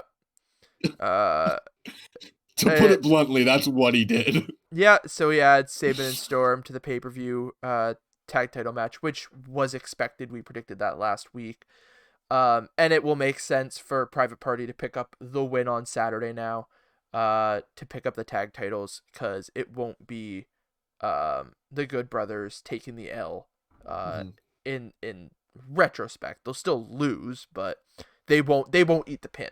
They will no longer be champions, but they will not have lost the fight. Yeah. And honestly, with doing that, that means we're gonna get the story continued on Dynamite as well and shit. So yeah. But yeah, and then we head to the ring for the contract signing between Dreamer and Swan. Scott D'Amore is overseeing it. I got a good chuckle because the contract was in a fucking binder. They didn't even get like a nice folio for it. It was a Yeah. fucking binder.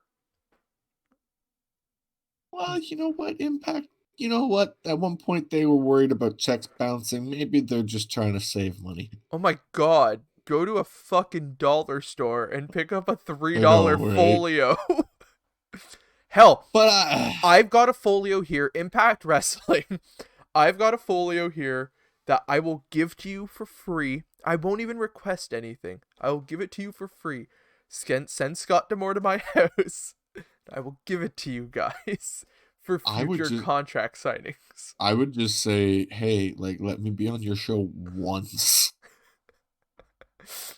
Let you know what? Put me in the Swingers Palace for a segment. I'll Sure. sit there, not even say a word. I'll just Yeah, I'll just sit there playing cards for fuck's sakes. Just I'll give you a folio for future contract signings. yeah. Um, but we're getting a little bit of back and forth. Nothing like when I say back and forth, I don't mean like anything to garner heat and whatnot. But back and forth between Dreamer and Swan, and They're Moose comes friends, out. so they're kind of just like we're doing this, but I'm gonna be serious about it, basically. Exactly. And then Moose comes out.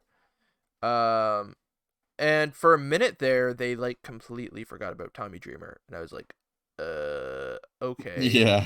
And I was afraid we were gonna get what just happened and have Moose inserted into the match because we had talked about that last week as well. That way Dreamer could eat the pin from Moose. Yeah. But we didn't. Um, we That's end up really what I thought it was gonna be, but we end up having an awesome promo cut by Tommy Dreamer. which then they basically forget that Moose is there during this promo. Like, it was just so weird. Like, It all felt kind of odd. But Dreamer's promo was really good, just talking about the love for wrestling yeah. and all the stuff we've talked about from Tommy Dreamer in the past. And Dreamer ends up signing the contract for the match, and we have a nice show of respect kind of between Tommy and Swan to close the show, as Moose is kind of just like, okay, I'll leave now.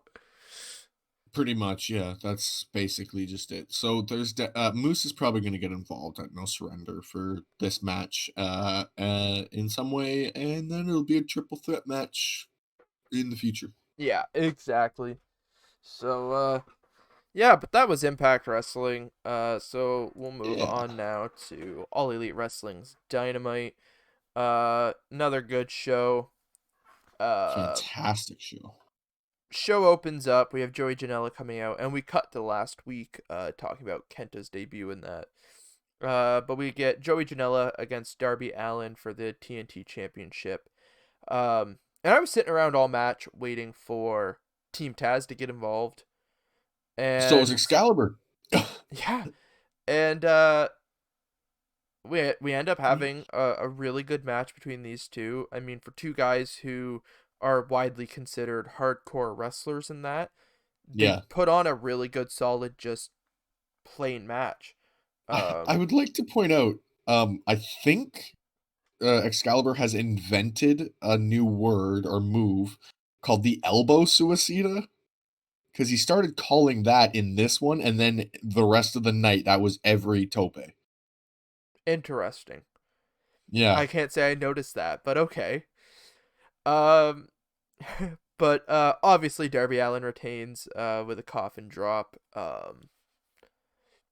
yeah, And that then the was to be segment expected. and then the segment ends. I was like, okay, so we literally got no Team Taz. Interesting. Which obviously we get later in the night.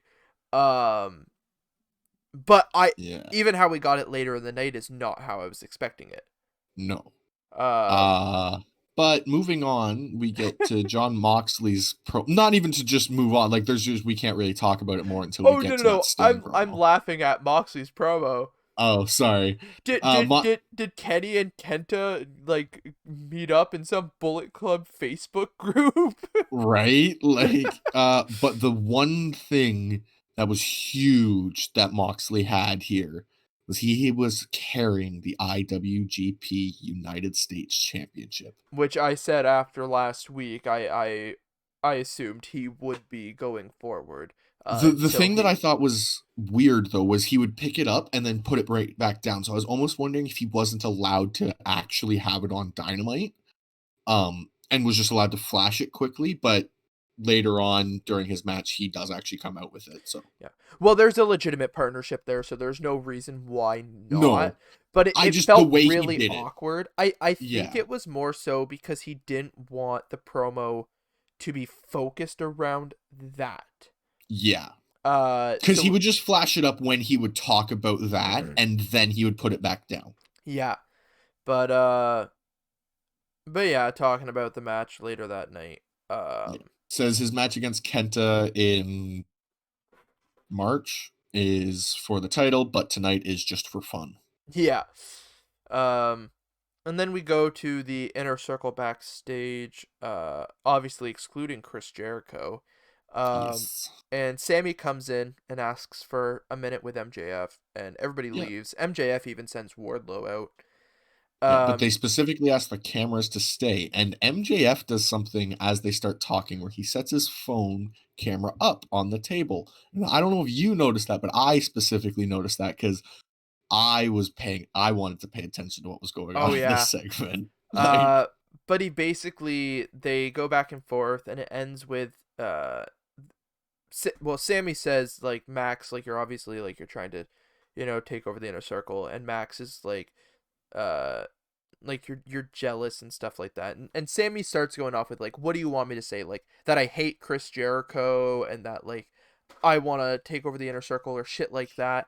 And Max is like, yeah, that's exactly what I wanted you to say. And he grabs his phone. yeah. And I'm like, I And fucking knew it. Sammy grabs a hold of it and is like, basically like, what the fuck, dude?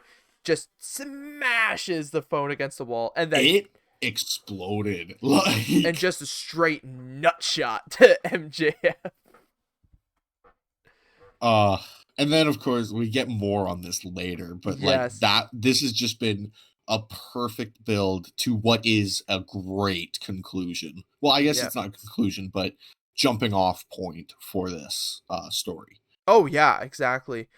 And then we go into the next match, which we were talking about earlier, that apparently Cody Rhodes suffered an injury, and we had Cody Rhodes Yeah. and Big Shotty Lee Johnson, along with Arn Anderson, obviously, against Pretty Peter Avalon and Cesar Bononi. Yes. Um, and Arn Anderson's son, Brock, obviously they called him Brock Anderson, to stick kayfabe wise, even though that's Do, not their. what do you know their real last name? I don't. Lund, Okay. Lunde. Uh, Very cool. but he's in the crowd, and oh my fucking god, does he look like Arn? Oh my god. And as well, the commentators were hinting at an in-ring career for him, and I'm like, oh He's please. he's now training. That's what they said. He's training. I would Yeah, that's assume what I was probably. like hinting at a career for him. Yeah, So but oh my god, is he Arn's son? Not just from the looks, but also because, and it's the same way with Arn. It was the same way with Arn for many, many years. You can't tell how old he is. no. He looks like he should be older, but there's a good chance he's not. But he might be. Like, that was Arn for most of his career. Oh yeah, but then as well, only certain people have that presence where when they stand there with their arms crossed, you just are like, Yeah, but and he had that. pretty decent match. And It's a matter after. of time before he joins the Nightmare family. Oh, exactly. But there was a point. I was confused why Cody was out of the match so much, and obviously reading up, seeing that he is injured, makes sense. Yeah. Um, But he looked jacked tonight. Like he had like the muscles were just really popping out tonight. he's putting on a lot of muscle, like a lot. Yeah. He's really trying to become basically the big guy Vince always wanted, but now he's doing it for the reasons of it's better for his career at this point. Exactly. Like at that Uh, point when he originally was being told to do it, it was just because Vince wanted it. Now it's like, no, this actually makes sense in my career. I am now the ace of this company, sort of thing. I'm Like, sure it's a nice little middle finger as well. But oh, it is. It totally is. Especially if Vince got to look at his legs from when he was Cody Rhodes in WWE versus now. exactly. But Big Shotty Lee Johnson picks up the win for the team by rolling up Pretty Peter Avalon. And that turns out that was Lee Johnson's first win since debuting back during the Yes. pandemic. He went 0-29. Yeah, and I feel bad for the guy because I mean, the way he sold this win, it like not saying I feel bad for him for this win, for how many losses he had. Um, Like, it made sense for Cutler and Avalon on Dark and shit like that.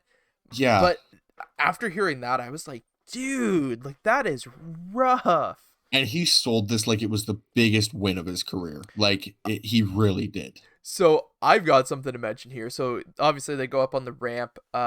Cody, Arn, QT, Dustin, are all standing there, and Tony Schiavone is interviewing Lee Johnson. And Lee Johnson mentions everybody on stage, even Brandy, except for QT Marshall. And I know, and QT was right behind him. I don't know if you noticed QT's face. He looked pissed. It was heat of the moment for sure, and I'm sure Johnson apologized when they got backstage.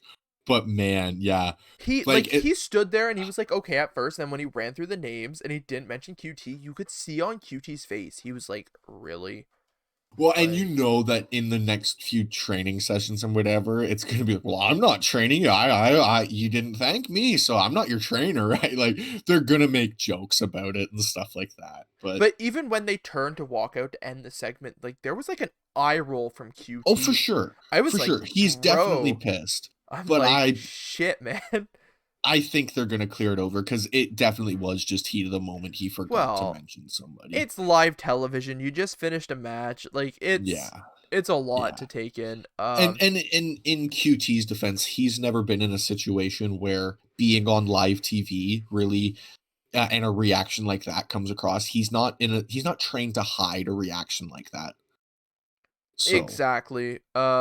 But yeah, so nice little interview with Lee Johnson there, just as a kind of like a congratulations on your win. And then literally right after the match, Tony Khan posted that he's signed Lee Johnson. So it's a very deserving thing. And I mean, I feel like they are signed to contracts, but I feel like they're not like they're signed to part-time contracts when they come into AEW initially, and then they eventually get signed to their full-time deal, yeah, which the yeah. thing is, Tony Khan's talked about it, bringing these people in and that, giving them their shots and shit.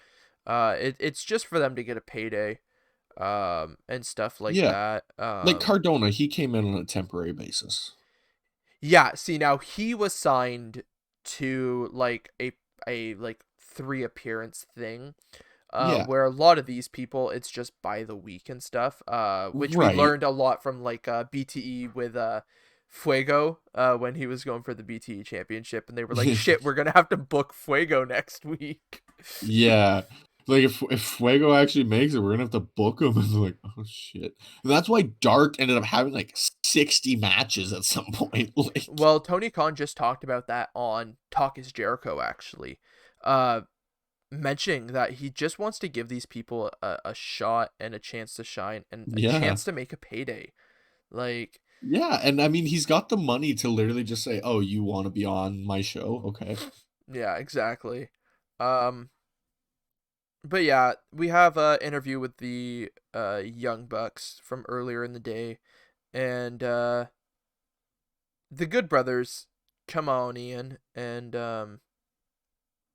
the Yeah. Bucks are kind of annoyed from last week, the Battle Royal, and obviously the Good Brothers. Oh, we were just here to screw up Private Shardy and uh, Yeah. sh- And then the Good Brothers somehow managed to deflect this onto Inner Circle.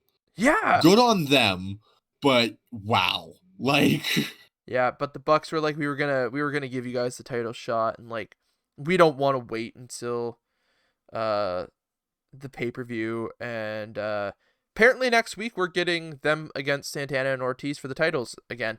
Um, Yeah, fine so by me. It's going to be a great match, but oh yeah, it was like what oh, a although thinking about it, MJF and Jericho are probably going to be pissed, and they're probably going to get involved, and maybe this is going to lead to Proud and Powerful also leaving Inner Circle. Well, I guess not also leaving Inner Circle, but leaving Inner Circle. oh, very true. But obviously, what we're referencing there will come up in just a few segments. Um, we have an interview with Hangman Adam Page. Matt Hardy comes on in, invites him out to a drink to celebrate, and Page says, "Sure, I gotta get my phone." Matt heads off, and then he pulls his Yeah. phone out of like his pocket. Yeah, I think he was just wanting to leave. But before that, we had like Matt signing that contract, right? And I don't know if you know, or Adam signing the contract, right? That's later. Isn't it? No, Oh, right. this is That was at the backstage bar. at Right. Yeah, this was at the bar. yeah Yeah. yeah. So this is backstage at Dynamite. Yeah, my brain is just all over the place right now for whatever reason. But Paige says he's got to go get his phone. Walks away, pulls it out of his pocket. So I was like, maybe he's not going to the bar with Matt.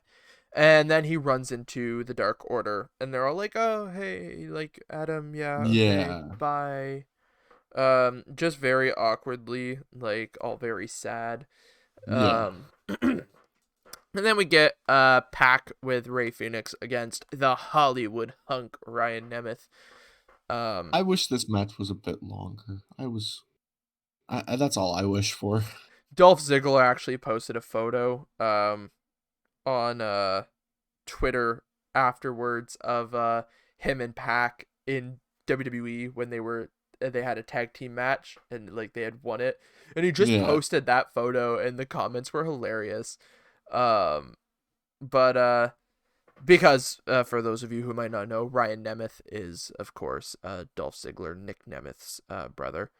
Um, but good match, and It was. at the end there, freaking I mean, Ryan definitely sells like his brother does. Um, He was asleep pretty much. yeah, he was basically Like, asleep. Pac hits the Black Arrow and then transitions into the Brutalizer. I Um, think that's how he's gonna do it from now on. Like, he's gonna hit the Black Arrow from the person's back and immediately lock in Brutalizer from there. yeah, and I loved how Ryan was tapping the hell out, and the ref was at the front though, and didn't Yeah. notice the tap for a minute, and I'm like, oh fuck. Don't hold this too long. He's gonna die. Yeah, exactly. But Pac picks up the win there. Yeah. Uh, we get highlights from the wedding last week. And Miro. And Chuck and Orange celebrate their plan coming together. Yeah, they laughed. Like, what did they expect? Like, of course, Orange Cassidy was coming out of the cake. Come on, Yeah, like. exactly. um, I don't know if you noticed, Miro's vest was the exact same one he wore at his Lana wedding, I think it was, or the whatever. He had two weddings in WWE. It was the same vest that he wore at one of them, the gray one. really, Yeah, I didn't notice that. yeah. I'll have to go back and check that one out for sure. Whether it's like the exact same one, it was the same color. Like it, so it was definitely meant to be the same vest. Okay, I'll have to look up that. Okay. Yeah. And then we get Inner Circle there. So it's like Chris Jericho with Hager and Wardlow, and then Proud and Powerful kind of come in and like, hey, I don't know if you heard MJF is at medical, his ribs are broken or whatever. Yeah, Uh like something happened and Max comes in shouting that Sammy punched him and possibly broke a rib.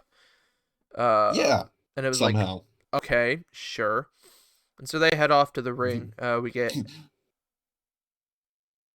oh I was just laughing. I'm sorry. oh no worries. Yeah, we get MJF and Chris Jericho against the Acclaimed, and I actually like every week that we've had the Acclaimed, I've just kind of rolled my eyes at the rap.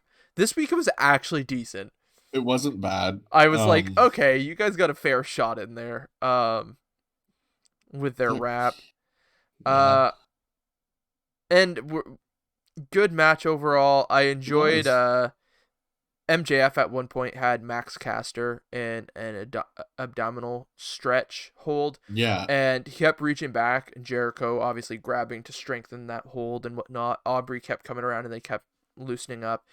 And at one point, Aubrey goes around the other way, catches it, and kicks out Max's arm, um, Yeah, like it which was really good. I got a kick out of it.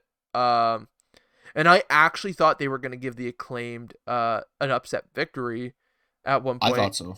Jericho goes for a lion salt, and Max Caster hits him with their like boombox or whatever you want to call it.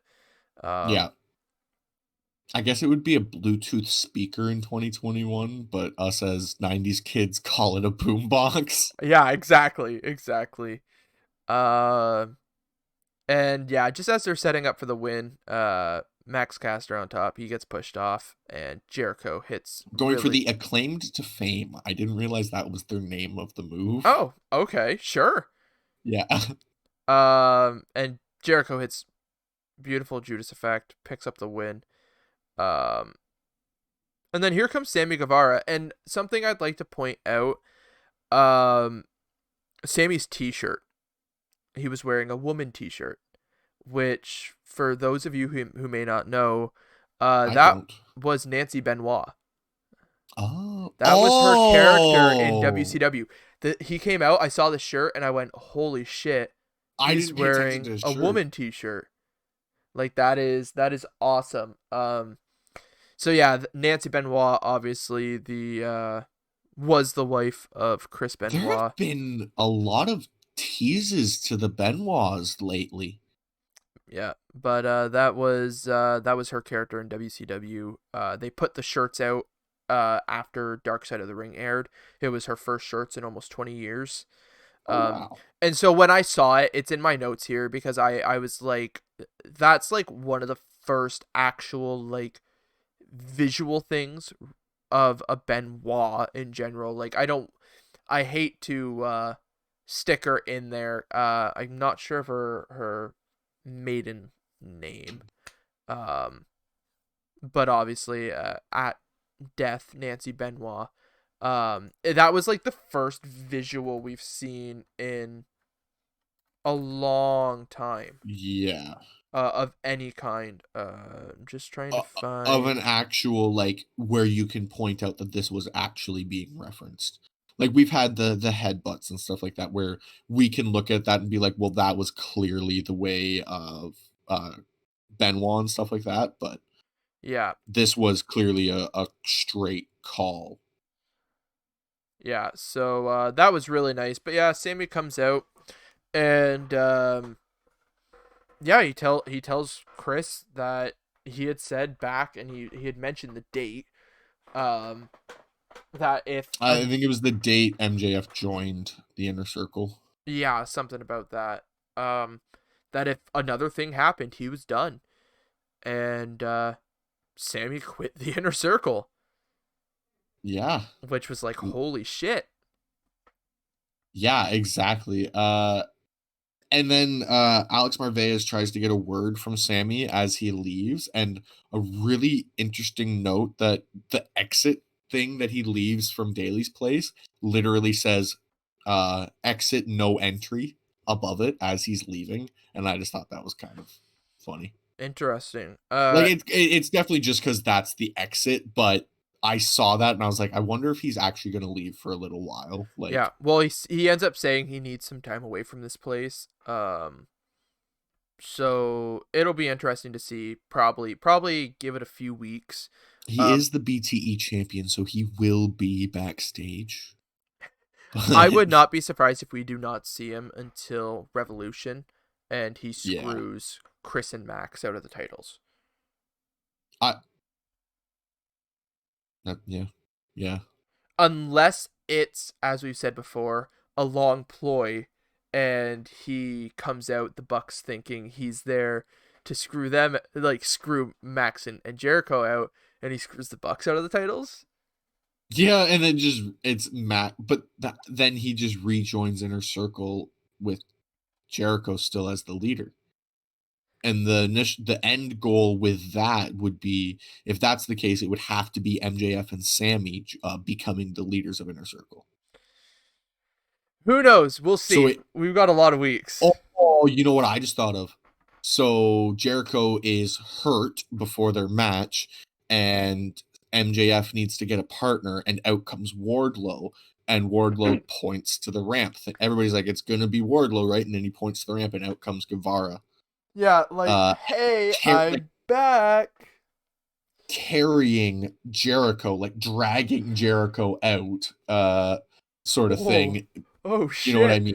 Long-term Then storytelling. that's what like, if this is how it's going to be, it's got to be the finish of Jericho in Inner Circle. Like, if that's how it's going to be, it's got to be. That wouldn't be the worst ending ever. I actually enjoy that. Yeah. Um, I don't think they'll do it, but that'd be really cool. that'd be really neat. And now we get Adam Page and Matt Hardy in the bar. Yes. Yeah. Matt's not drinking. He's tossing the liquor away, and Hangman's He has like obviously a quad shot in front of him that he's sipping on, but the shots they take, he dumps. but he finally talks Hangman into signing a contract. Tells him he's gonna make him a millionaire and then later on a billionaire. And as he hands the contract to Adam, he goes to talk to the camera, saying like once he sobers up, he's gonna be pissed. And as he's doing this, Adam tosses Matt's papers to the side and pulls out his own, Can't signs it, wait. and then has Matt sign them. And we end the segment, and I'm like, what the fuck? What the fuck are these papers? I can't wait. I can't wait. I can't wait. Because finally, so this is going to be the way Matt Hardy stops this gimmick, I think. Yep. But like, this is so perfect because it's gonna end with Adam Page getting Dark Order on his side, I think. Yep. Because they still keep showing Adam Page with Dark Order, and there's no reason why they we keep doing that. we know it's the end goal here. We know that that's what's gonna happen. But yeah, we come back out onto the stage. Tony Schiavone introduces Sting. And before anything really gets going, we have Team Taz on the screen again. Yeah, it felt like it was going to be the exact same thing we were going to get from last few weeks. Exactly. And the second I noticed them in the vehicle, I thought they were going to have Darby like in the back beat down or something. And they're like, we're going for a little ride, and the camera pulls out and they've got Darby Allin in a body bag attached to the vehicle. And he's knocked out in the body bag. Cage and Starks run and hop in the back of the vehicle, and the vehicle takes off. And Sting turns around and just hauls ass to the back, and I'm pissed off we didn't see more. I thought we were going to see more after commercial or something, and we didn't.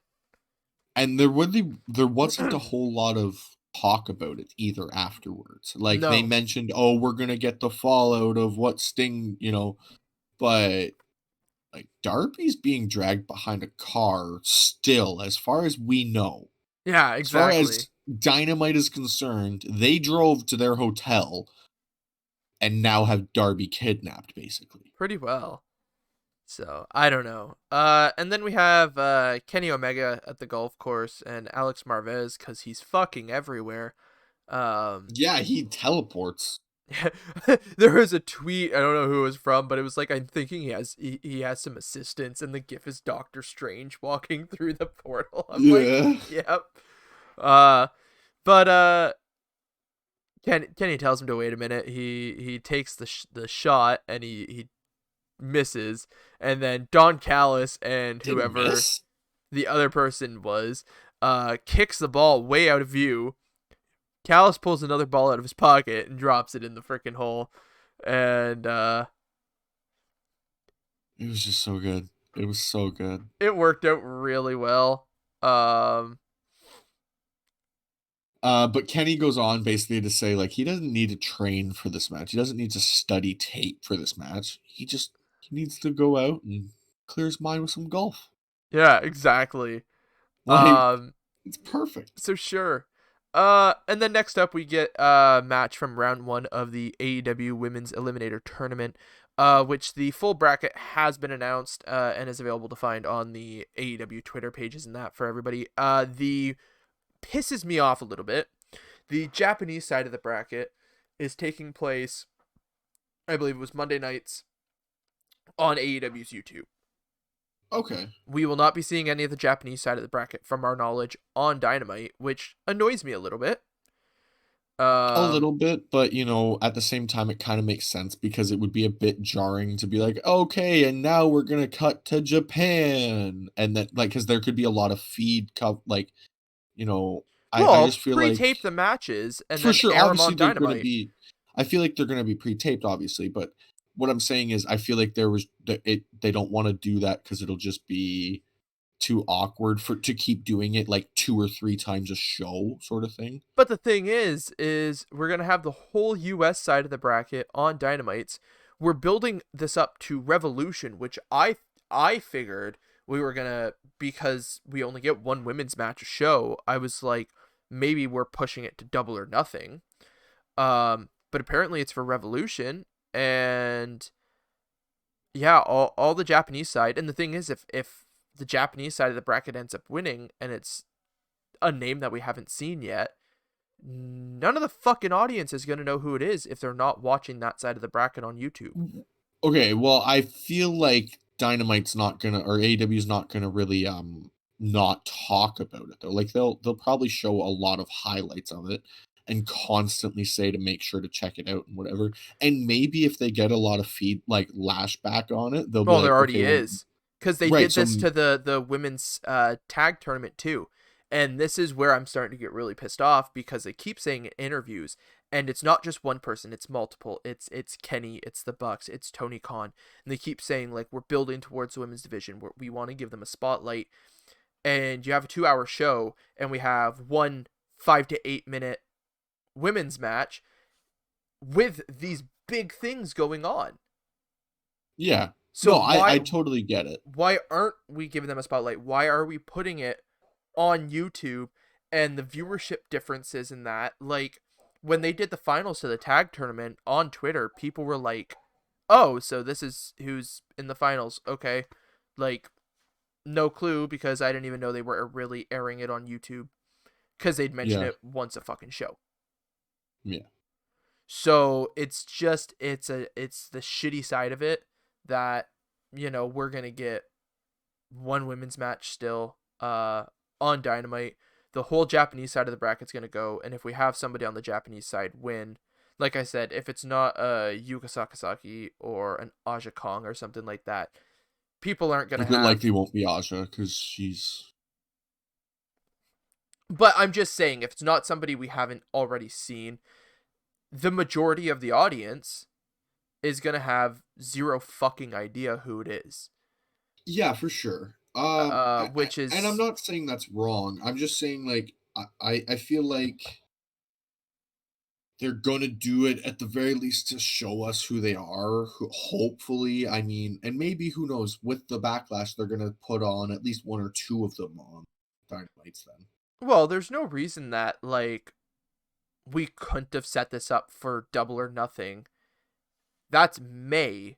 That's lots of time to, yeah, even if we keep only doing 1 to 2 women's segments a show, that means we can air every match on Dynamite, let the fans know who it is competing, and give it an actual feel. Because at this point, it feels like the one half of the bracket doesn't fucking matter. Because we're getting the other half on Dynamite, on television, in front of 800,000 people, 900,000 people watching. We're on the YouTube side of the bracket. It's just going to be there. It was promoted once on Dynamite during this match. Hey, by the way, this will be on YouTube. Like, they shouldn't have made a big deal out of it and then no, exactly. thrown it off to the side. But apparently Shida is in Japan, and she is helping produce the Japanese side for the matches and that, which is why we haven't seen her on television. Um, Okay. But yeah, so anyways, we get round one. It's Thunder Rosa and legit Layla Hirsch. All around good match between the two. Yeah. Layla, for the size she is, she can really freaking move. Yeah, yeah, it's impressive. But obviously the obvious winner coming out of it was Thunder Rosa. Yes. The probably finish is going to be the finals, Britt versus Thunder. On the American side, and then we're Yeah. gonna get whoever comes out of that against whoever wins on the Japanese side of the bracket. Yeah. So yeah, Well, because they called it like the US finals and the Japanese finals and stuff yeah, like that. So yeah. So um but yeah, and then we move on. Tony Schiavone interviews Jungle Boy. Jungle Boy basically says, talking about the FTR bit, like, we didn't tattle on you and whatnot. Like, to be honest, like, I want to make you guys my bitch. yeah. Um, And I think this is going to be the jumping off point, not just for Jungle Boy, but for Jurassic Express to finally, we're going to start seeing them more week to week on Dynamite and maybe even get them in the title picture. I think they're ranked 4 or 5 in the top 5 tag teams for the titles. So they need to be on TV more. I love their gimmick. I know all the fans do. Like, Luchasaurus will be a great competitor by himself whenever this group does eventually split, should it ever split. But right now, they need to be in the tag title picture, prominent. well, the thing is AEW starting to, and I mean, the thing is, everybody knew it was going to happen. It's not a knock on them, but they're starting to run into the issue of, you got all this talent again, and Yeah, you've got people you want to put in prominent spots, but you've got to find the right times. And I think exactly. once the Bucks make their way out of that title picture, whenever that may be, it's gonna open it up for the likes of both sets of tag teams of like the Dark Order, Yeah, Silver Reynolds, and then Uno Grayson, because Uno and Grayson, those two definitely deserve a nice lengthy title reign. yeah, The likes of Jurassic Express, FTR again at some point, even TH2, Lucha Bros. Like, you've got all this talent, um, that you've got to find room for, and with 2 hours of television a week, it makes it really hard to do so. yeah. Um, Well, and that's why I think they do kind of need to get the trios titles almost made up. my only issue is we already don't have a lot of build towards all the titles we have right now. For sure. So I'm I saying don't when they want to get more pull TV in. time. Like Well, when they get that third or second show, whatever they keep, whenever that the second show on TV, which at the moment, from the sounds of it, is supposed to be kind of what Dark has been.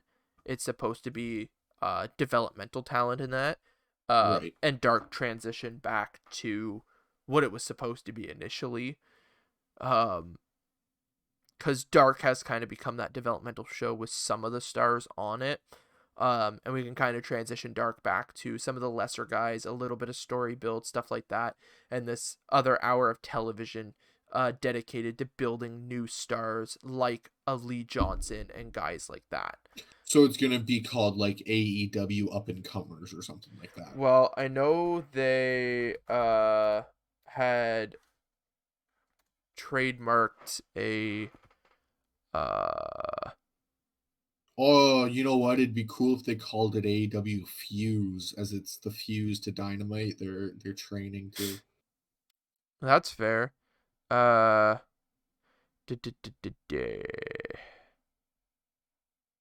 AEW Elevation Okay, yeah, that's a is good what name it's too. called,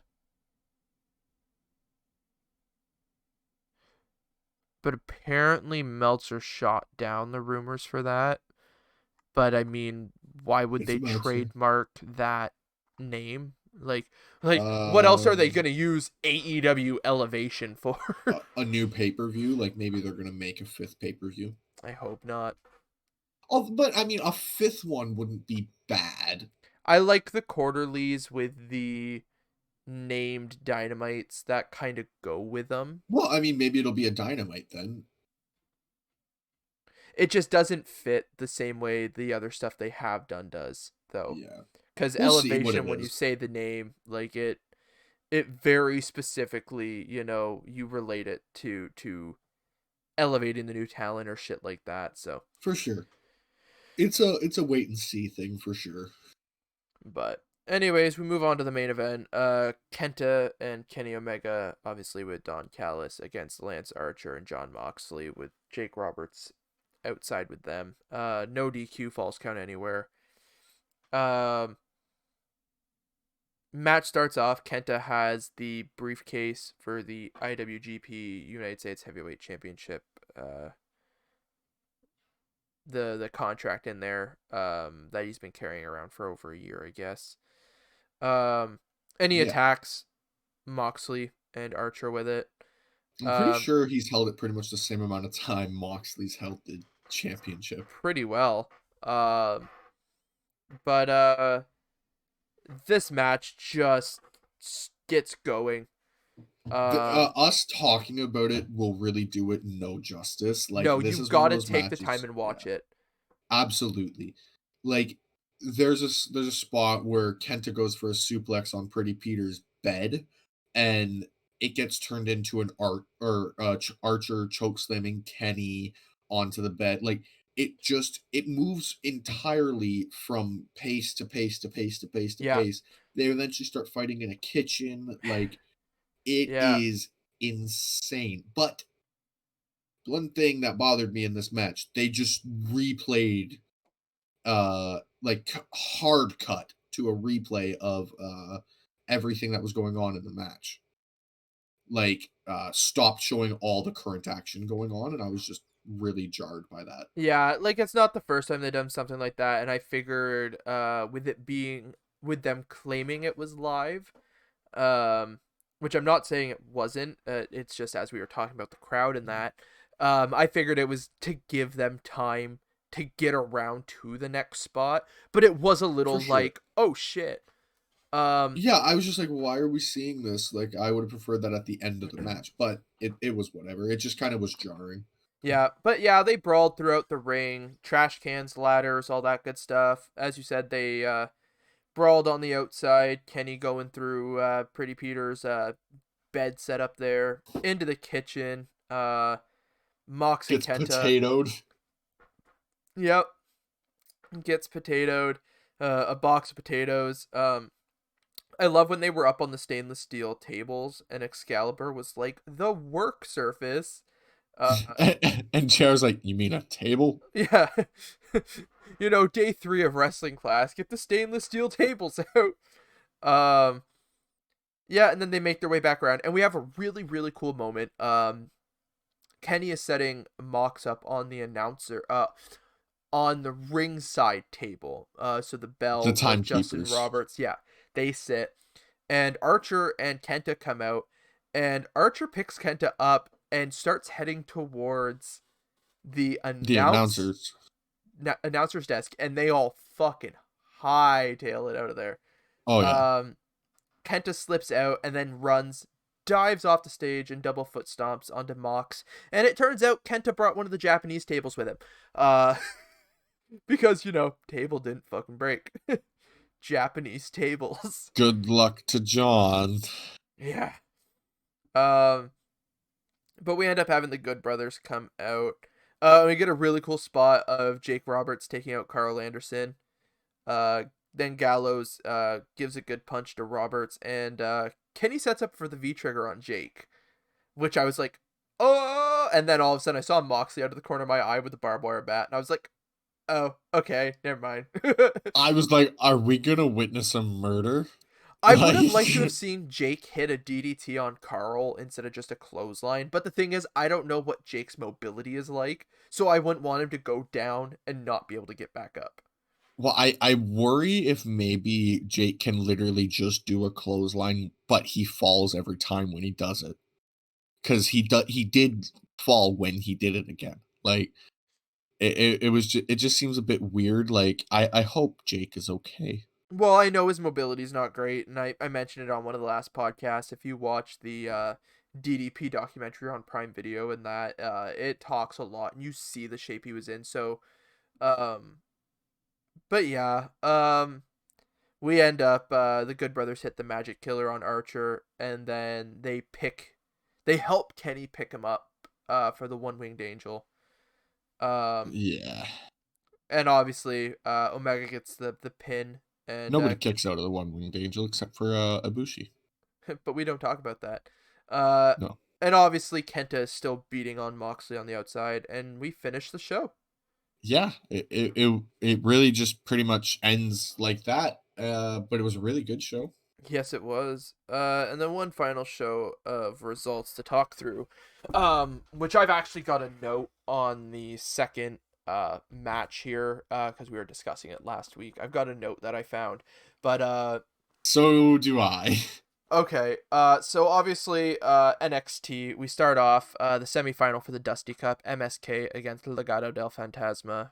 Um, And this was just a fucking great match. Absolutely amazing match. I loved the push. They've been doing it every week. That push backflip, but to the outside this week was just, oh, it was awesome. And they keep doing a different person being pushed, I think, every time. So like sometimes it's Lee, sometimes it's Is it? Carter. I As haven't far been as I could paying tell, attention to that, because but I thought the first one was Lee, and then from then on they've done Carter.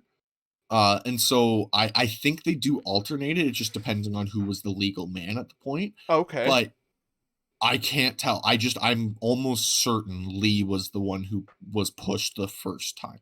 Okay. But yeah, like I mean, hearing those two names, you get the match you just honestly expect if you've ever watched anything between the two.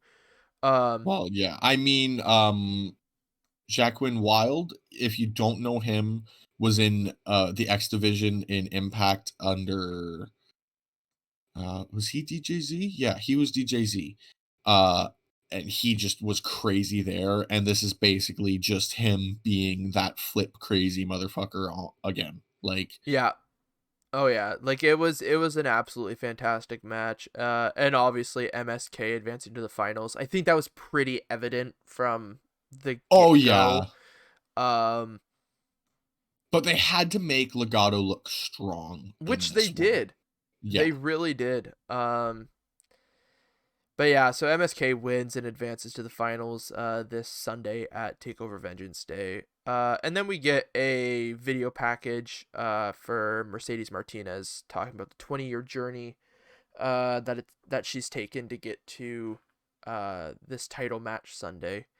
yeah, Um, which I will talk about when we get to our of the night segments, my issues here, but I won't for right sure. now, just to make sure we get through the results. And then next up we had Xia Li, obviously came out with Boa and that did her routine, and then just kind of squashed Cora Jade. But before Yes, the bell rings, yeah. Actually, just before we even continue on with this, last time we talked, I got confused with the promo package. I went back, I rewatched it as the segments, or just before this, I watched this segment. I realized why I got confused. okay, They call Tian Sha by her old name, what she was before Tian Sha, Mei Mei Ying, Young. Mei And Ying, yep, for whatever reason, when I heard that, I was like, oh, that must have been Xia Li's old ring name. okay, That's my okay. brain was just like, that must be her old ring name. Okay, that's fair. So yeah, my note here has to go with that. Because they said Mei Ying on commentary, and I'm sitting there like, why are they calling this figure that now? And I went and found some stuff about it, and yeah, Yeah. so Tian Sha is actually pulled straight up from Chinese folklore, I guess. Okay. Um, and so the daughter's name was Mei Ying. She was trained by the dragon to replace her fear with power through vicious trials. and that transformed her into Tian Sha. Right. So, and as of this Tian Sha that's sitting there, this is not technically the same person as it was thousands of years ago. This is an incarnation, like It's a the being. reincarnation of Tian Sha. So this isn't to be said that, unless they do go with that story, but the way folklore is there's different reincarnations of Tian Sha, and Well, yeah. that is what I think WWE is trying to play with here. Well, yeah, because even the commentators are like, so are we to believe that this person's 1,000 years old, sort of thing? So even they're not 100% Yeah. sure what's going on. So eventually we're going to get more.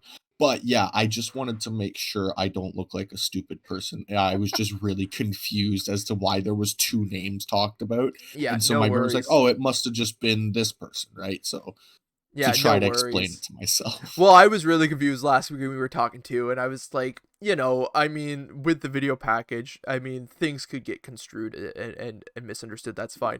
But it just seemed Yeah. really weird how all the dots were connecting in last week's conversation about it. Yeah, So, but now I was able to go back. I was like, see that's why my brain just went like that. yeah, but Because yeah, yeah, no worries. They throw out a lot of different names. It gets confusing. yeah. When they're starting a new character, it does get confusing sometimes with WWE. Yeah, but yeah, just before the match starts, Kaden Carter and your girl, Casey, Well, both of them. I mean, I like Caden as well. I'm not saying I don't like Caden. They're tag team. But continue. okay. They come out to ringside, and they're yelling at Zaya that this isn't who she is and that. But yeah, Zaya Lee and Cora Jade, formerly Elena Black, I believe, on the independent scene. Zaya Yeah, just kind of squashes her. Um, and then obviously she starts attacking Cora after the match because this Tian Sha is giving the signal to. yeah, Casey and Kaden jump up on the apron, yelling at her, and then Kaden goes to confront this Tian Sha, which yeah, the second that happened, I was like, oh shit, here we go. yeah. I so at that point, Zaya comes up and sends Carter holy off the stage. holy shit, just tosses her. Um, and And then she's basically forgets about Catanzaro. Like they start doing their thing for a minute. yeah, Where yeah, Zaya and Boa are trying to like apologize and reason with this Tian Sha figure. Um, and then Tian grabs Boa by the throat, which basically almost immediately turns Zaya around and she takes out Casey. yeah, exactly. Um, so it's really interesting to see where all this is going. Uh, It's and if we're gonna like because the commentators started calling who we have been told is Tian Sha Mei Ying. that's why I had to go back because they're like I said they were saying Mei Yeah, Ying, and I'm like, what? Like yeah. what was the promo from last week about? And then I went and That's looked it up, and I was like, it all makes sense now, but you guys have to get your story straight. yeah. It seems like there is not enough script for WWE right now, Which and normally feels that's the weird. issue. Yeah. Like But we cut to the backstage, William Regal heading to his office, and Scarlett's in there, uh sitting on his desk, looking as seductive as ever. Um just being honest. yeah, Uh and she says that he wants Santos Escobar next week, obviously referring to Karrion Kross. yeah, Um, and obviously Regal would be an idiot to not agree to it, so he did. pretty much, yeah. um, and that's about the extent of that. And Pretty much, yeah. we have the way heading to the ring. Candice and Indy are backstage heading to the ring, and here comes Johnny around the corner, being pushed by Austin Theory in a sling and a wheelchair. Yeah, I mean, when you break your arm, don't you have to have a A wheelchair? wheelchair, a wheelchair. What was it that Wade Barrett kept saying, that it was like he was redirecting his pain or some shit? Something like that. And Gargano even said, like, I'm a known speed walker, so like uh I can't walk now because I pump my arms. Like, what? Yeah, well, I love it when we come back from commercial and they're getting in the ring and Austin Theory is picking him up, and then he hands Johnny to Indy Hartwell and she sets him up on the top rope.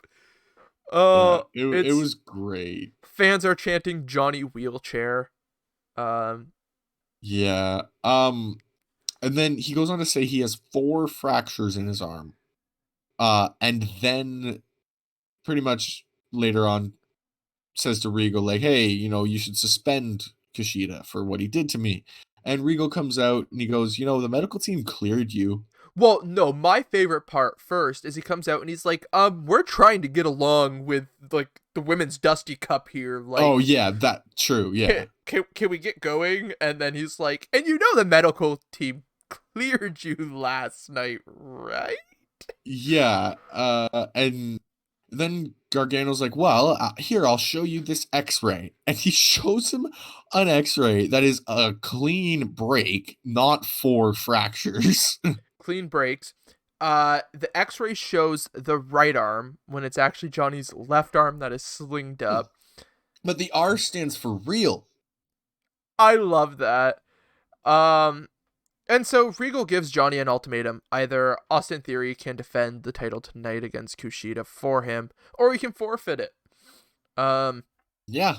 but he needs to ask Kushida what his thoughts are. And so, continuing to look at the ring, he goes, Kushida-san, like, what are your thoughts? And they're like, why are you talking to Kushida? He's not even here. And I love Austin Theory turning and being like, right? What the fuck? Kushida's standing there, takes him out, and then he grabs a hold of the title and pulls on it, and sure enough, His Johnny's arm's fine. healed. His arm's Johnny's healed. It's a fine. miracle. I actually had in my notes, my news notes, that Johnny was out of TakeOver because that was the news going around.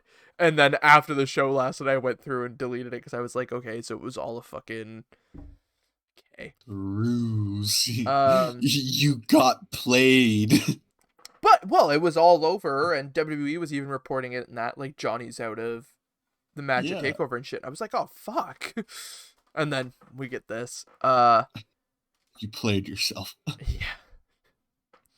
Well, we get Candice LeRae and Indy Hartwell against Ember Moon and Shotzi Blackheart in the semifinal for the Women's Dusty Cup. In an absolute killer match. Yeah, for sure. I thoroughly enjoyed absolutely every second of this match. And I kind of figured we were having Ember and Shotzi come out on top. I assume so. Once we had this Johnny stuff happen, just before, I was like, that's more than likely the outcome. Yeah. Which obviously it was. Shotzi ended up winning.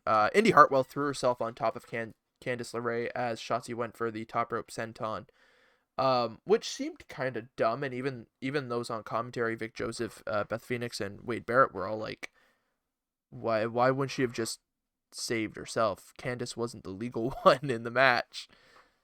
Like, And I think that's going to come down to Indy being a rookie, yeah, basically, and not really knowing what to do. And the Way is going to basically talk to her and just be like, hey, well, next time, just don't fucking do that. yeah. And so we get Ember Moon and Shotzi Blackheart facing off against Dakota Kai and Raquel Gonzalez on the stage, showing the finals for Sunday. And Regal comes out and tells them the winners get the women's tag title shot, which I expected to happen. Yeah, Or it seemed inevitable. I was hoping it would happen, and they just hadn't announced it yet. And I had mentioned it last week. I mean, the men's has more than just winning the tournament. Like, they have an extra kind of prize, right? Mhm. And the women's didn't have anything. And so obviously we ended up getting what was expected. Yeah, exactly. And I hope that whoever wins this tournament just goes on to win the tag titles and take them to NXT and just say, fuck you, WWE, you can't have them. Well, I said that last week about how they need to bring them down there and actually use them. So, Yeah. And I would not be mad at all, especially if they took them off the white straps. Put the exact same belt on a black strap. It's a totally different belt. I don't totally mind the white strap though. I don't mind the white strap. It's just I don't think the women's belts need to be white. That's fair. But yeah. Uh, From there we get um Champa and Thatcher's promo. talking about they're gonna whip grizzled young vets' asses and they're gonna take the Dusty Cup because that's been everybody's promo about their opponent, pretty much. Yep. Yep. One interesting thing, I was watching just quickly, I was scrolling through in double time for a little bit here. Timothy Thatcher's promo in double time sounds like a normal human talking. Really? Yeah, Well, because he's okay. so slow, and so when he started talking, I forgot I was in double time because he was just speaking, and I'm just like, okay. I'm gonna have to go and watch that after. Great. It's kind of funny. I was like, all right, man. Like, he just pauses really weirdly in his sentences. He's like, yeah, so we will be taking the match. Holy shit. Okay. Yeah, and then we have Santos Escobar backstage. Yeah. And Just goes and tells his buddies to go die, basically. well, they come in to apologize for losing in the Dusty Cup there, and he's like, "It's fine. And now go and give someone a visit and make sure he doesn't make it to next week." And Yeah. I'm like, don't do that. Don't do that. You're going to kill yourselves. Like, as soon as they left, I was like, well, that's the last time we ever see them. Yeah. We have a recap package of Balor and Dunn. And then we get Yes. Austin Theory with Johnny Gargano outside against Kushida. Match is going fantastic. And we got another shitty finish. Talking about shitty finishes. Kushida's right near the outside apron. I feel like they were on the apron almost. They might have been. And Just Johnny's because, yeah. sorry.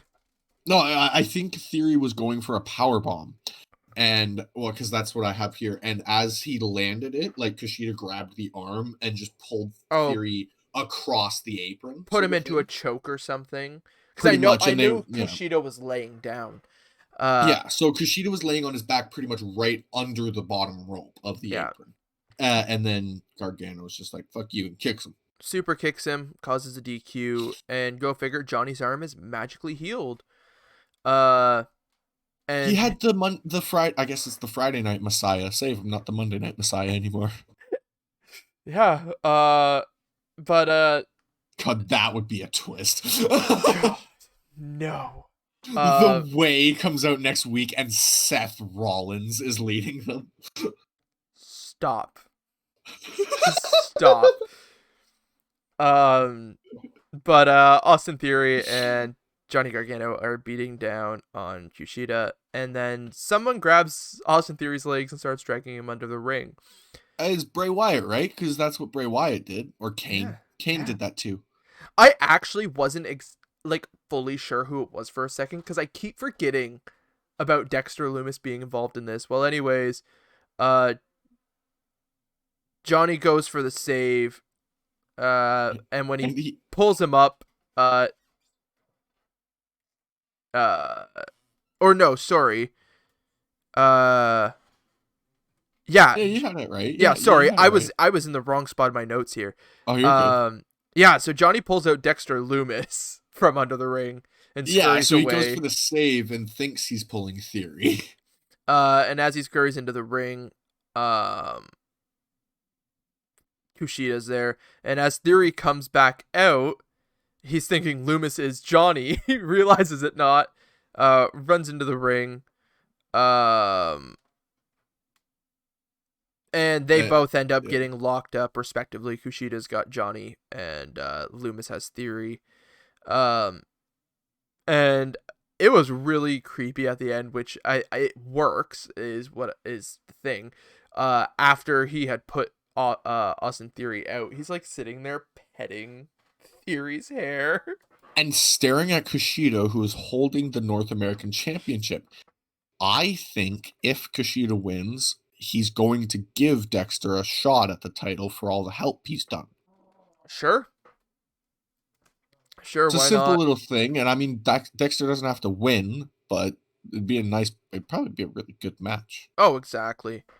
Uh, and then we get two back-to-back video packages, one for Tony Storm and one for Imperium. Yeah.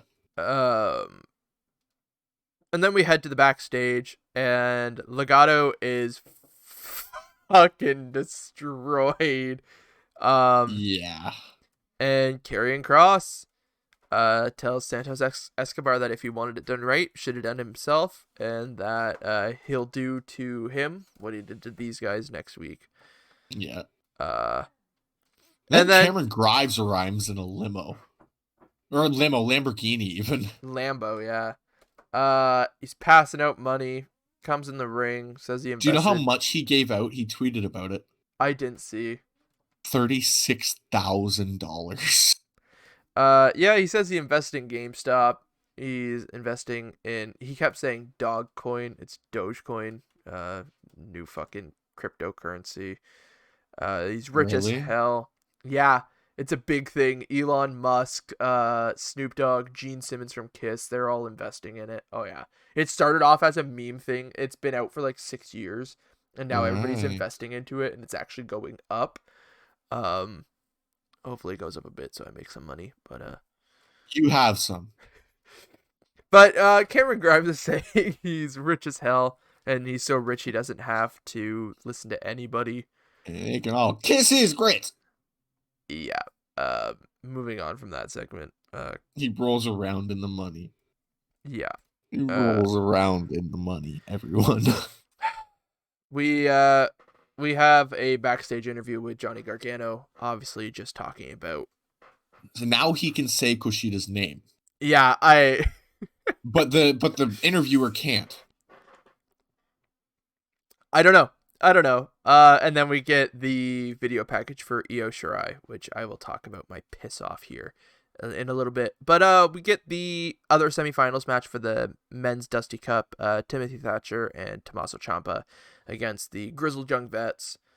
I Um. love the way Zach Gibson says it.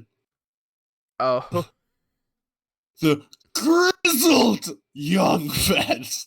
that's fair. Like, Uh. it's just so funny. Yeah, and they're promoing on their way to the ring, telling Ciampa and Thatcher, reminding them about their previous tag teams and their fake friendship here and that. Yeah. They attack before the Yeah. bell, and we have a great match. Ciampa at one point, is getting checked on by the medical team after, what was it? I believe it was a powerbomb on the apron and then something to the stairs I think he was kind of sent knee first into the stairs. or something like that. Yeah, by Drake. Okay. Um, Yeah. and I mean, I don't know if you have any notes on this match, but it was hard hitting, and obviously fantastic. I don't know why whenever somebody kicks out of a doomsday device, I'm shocked. Oh Because that yeah. move is just brutal. Oh yeah, and I mean, it was Champa that got hit with it, and I jumped a little bit because knowing Champa's neck and that, and I mean that move, if you don't rotate enough, you literally just come down on your fucking head. Well, yeah, you're up 6 feet in the air, assuming the guy's 6 feet. And then you're coming down from wherever your height raises you up to from that guy's shoulders. Yeah, Like, you only have a second to get your neck out of the way. pretty well. But Grizzled Young Vets pick up the win and move on to the finals to face MSK this Sunday. We get them facing off on the stage, and then we run through the card, and everybody faces off on the stage. minus Finn Yeah. Balor and Pete Dunne, Yes. who are in the ring, and we close off the show with them facing off. Which why I is this will. a thing? I will. But yeah, we'll talk about it. I will touch on that because I am very unimpressed. But anyways, All right, let's go to the best and worst ofs then, right? well, first up we got our polls and stuff. show ratings ratings and that. And if you just give me a second, I just No. realized I'm a total dumbass, and I didn't put my performer of the night for NXT. Oh, good job, Kaleb. Good job. You know what? I'll shoot from the hip on it when we get there. Well, actually, if you want to quickly do it, I'll go to the Twitter polls for Oh, I got Impact. our Twitter polls and everything up. Okay. I've got everything. What did you give Impact though yourself? I gave Impact a 2.75. Okay. That's fair. I gave Impact a 2.5. That's fair. There were a couple things for me that worked a bit better for you, and probably Black Taurus's debut or a return, I guess. Really made it special, like really cool to me. Like I love seeing new big guys, so that's probably where I just rated a little bit higher for you. Well, like I said, I'll give where my points really went off here when we get into the later Oh yeah, segments. no, I mean, they're not far away, but yeah. I figured I'd give it a pass. Like, it was a good show. I did not hate it by any means, exactly. but I have one too many issues for reasons, like I said, we'll talk about here shortly. For sure. Dynamite. 4. Same. Like, it was a good show. There were a couple points where it was bad. Well, not bad, but like not good. Could have been better. Better. Overall, it was a great show. It was a very good show. And then NXT. I gave it a 3.5. It on comparing it to Dynamite, it wasn't as good. And I don't know, it was still a really good show. I gave it a 3.5 as well. Yeah, probably for the exact same reason of it just wasn't as good. Like exactly. And obviously, our Twitter polls, Impact Wrestling, 90% of the voters thought it was a good show, 10% sitting on the fence. Nobody thought it was a bad show.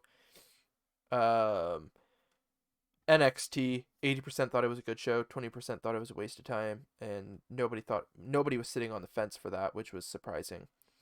And then Dynamite, 88.9% thought it was a good show, and 11.1% were sitting on the fence. So obviously we know Tuesday and Wednesday is good showings. Good showings of some pro wrestling. So yeah, moving on here. We've got our match of the night. Impact. I gave it to the 8-man tag team match at the start. Same. I found it to be really solid, and like I said, I got really scared for a second there. I mean, we're talking back like an hour or more ago talking about this match. Yeah. I got really scared at the opening of the match because I was like, or like during that opening match, because I thought we were going to that spot fest again, and they really cleaned it up, and made me really enjoy it. Yeah, exactly. This match just hit all the points it needed to. Dynamite, I think, is probably a pretty evident one, unless you pull a curveball on me. Yeah, I gave it to Pac and Ryan Nemeth. No, you didn't. No, I didn't. I gave it to the main event. Thank you. I'm like, did you miss the last 40 minutes of the show? Yeah, no. Yeah, main event. Not even a question. If you haven't watched it, then you don't understand, and we can't explain any more about it than we've already talked about. Go and fucking watch it. It was just good. And then obviously NXT. Mine went to MSK and Legato. I gave mine to Candice LeRae and Indy Hartwell against Ember Moon and Shotzi Blackheart. I thoroughly enjoyed it. I didn't know if I would going into it, and by the end of the match, I was sitting there actually like, son of a bitch, Yeah, for like sure. very solid women's match. Which I mean, I NXT shines in their women's division. They've got some amazing talent there. So, Absolutely. and then you said MSK and Legato, right? Yeah, that match was really good. Uh, segment of the night, Impact. Black Taurus when pretty much the entire thing with Decay, like that was just awesome. So I went off to the side on this one a little bit, because I wanted to give it something directly affecting storylines, but I couldn't. I loved the Tommy Dreamer birthday stuff from Fair. AEW. Yeah. I I got a chuckle out of it, and whatnot from it. If I had to pick something pushing stories, I'd give it to Black Taurus. Basically returning, I guess, to the product, returning. Um, Yeah. but my overall favorite segment of the night, just because of the laughs it gave me and the joy it gave me, was the AEW birthday package for Dreamer. Hope you croak, Yeah. Dreamer. Hope you croak. It was really good. Dynamite Uh what's we're doing segment? segment Yeah. segment. Just Um Everything that happened with the inner circle. The entirety of including the match and everything. I gave it to all the inner circle stuff as well as the Hangman and Hardy stuff because I'm so intrigued by it. I For think sure. Yeah. those segments normally when you go segment heavy on a show, sometimes it gets boring. Sometimes you start to roll your eyes and you're like, I want more from in the ring or something like that. But I felt all these segments built are building so strongly towards something that it's just exciting me. Yeah, for sure. Uh, and then NXT. The Tian Shaw stuff. That's yeah. I gave it to the Johnny Gargano bits before the women's match, and then specifically to the Dexter Loomis stuff afterwards. Um, I enjoy Gargano trying to play this heel, but not trying to be a complete bad guy. I think it's working really nice. Yeah. Um, The Tian Shaw stuff just I think because I went back and rewatched the promo and whatever, I had a better understanding of what was going on, and I had a better respect for why certain things were happening with what they did. So it worked better for me than what last week's did when I didn't understand certain things. Oh, that's completely fair. And before we move on to the next segment, something I'd like to point out because we were just talking about Gargano playing a heel in that people are just ripping on Kenny Omega. Like, why does he need help? And he says he's the best in the world, but he's getting help in all these matches and blah blah blah blah. And there's so many people online being like, "Do you not like? Have you been fed WWE heels your whole life? Do you not realize what a heel is supposed to properly be?"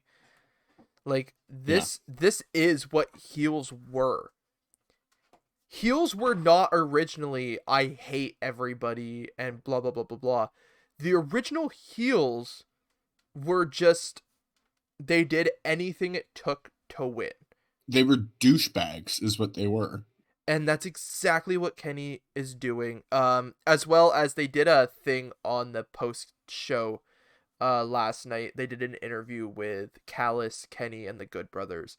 And Callis just basically politely shit on the Bullet Club the whole time. It's only about 3 minutes. If you've got time to watch it, it's worth it.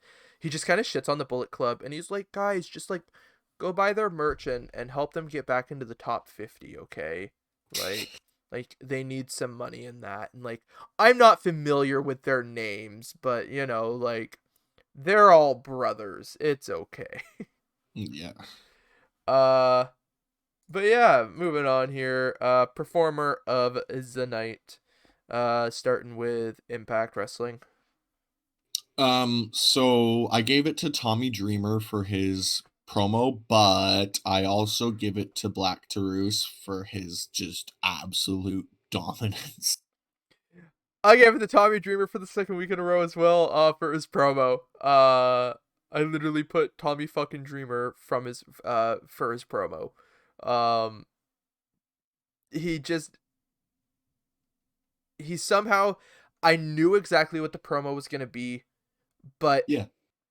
it coming from Tommy, it felt right. Yeah. So it worked. Performer of the night, Dynamite, All Elite Wrestling, Dynamite. Um, all the men involved in the main event. Yeah, that's completely fair. Um, so the I didn't give it to them myself. Sure. Um, and I mean the thing is in retrospect they deserve it 100%. But I've given it to those guys for like 4 weeks in a row now. So I was like, I'm gonna I think take a this is the step first time back. I've given it to them. That's fair. I'm gonna take a step back. I gave it to MJF and Sammy Guevara. Okay. Uh, Purely because they're making me care about something that I didn't give a shit about 2 weeks ago. Yeah, They exactly. somehow are doing it in a matter of 1 to 2 shows. They're actually making me give a shit. Um, and it seems like there's real emotion behind it. As well as a side note, I'm giving my performer of the night as well to Tony Schiavone and Alex Marvez because those guys are fucking everywhere. Schiavone's running everywhere, doing every interview possible, and then somehow Alex Marvez is just everywhere and anywhere when they need him to be. So, Well, yeah, it seems like AEW, how like every other promotion has a bunch of girls that run their backstage interviews. AEW has one, and then the rest are Tony and Alex. yeah, and I mean I have no problem with that, but like they were Yeah. everywhere last night, so I Oh, gotta give it. I gotta give it slightly to them. And then NXT.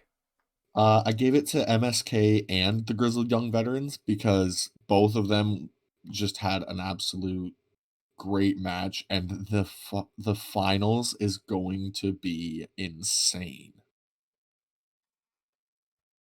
I'm currently scrolling through, and honestly, those are probably the primary two that stand out to me as well.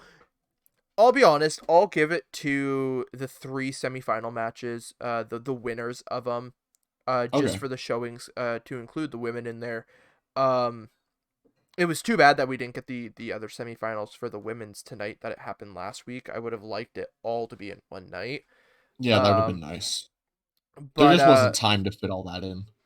oh, I could have gotten rid of the Cameron Grimes bit, but anyways, Yeah, but they couldn't have fit the Casey match and all and Caden and all them in that we could have time. moved some shit around. But anyways, yeah, I'll give it to those three teams: Grizzled Young Vets, MSK, and then Shotzi and Ember. Yeah. I mean, it was we talked a few weeks ago. The tag team matches, they were good. Then they felt kind of stale, and last night they felt good again. It Yeah. felt really good. Um, So, and then on to what I continue to say is one of my favorite segments of the night, worst of the night. Gives us time to shit on people for no reason Uh, other than we want to. exactly, Impact. Okay, so this I have two here.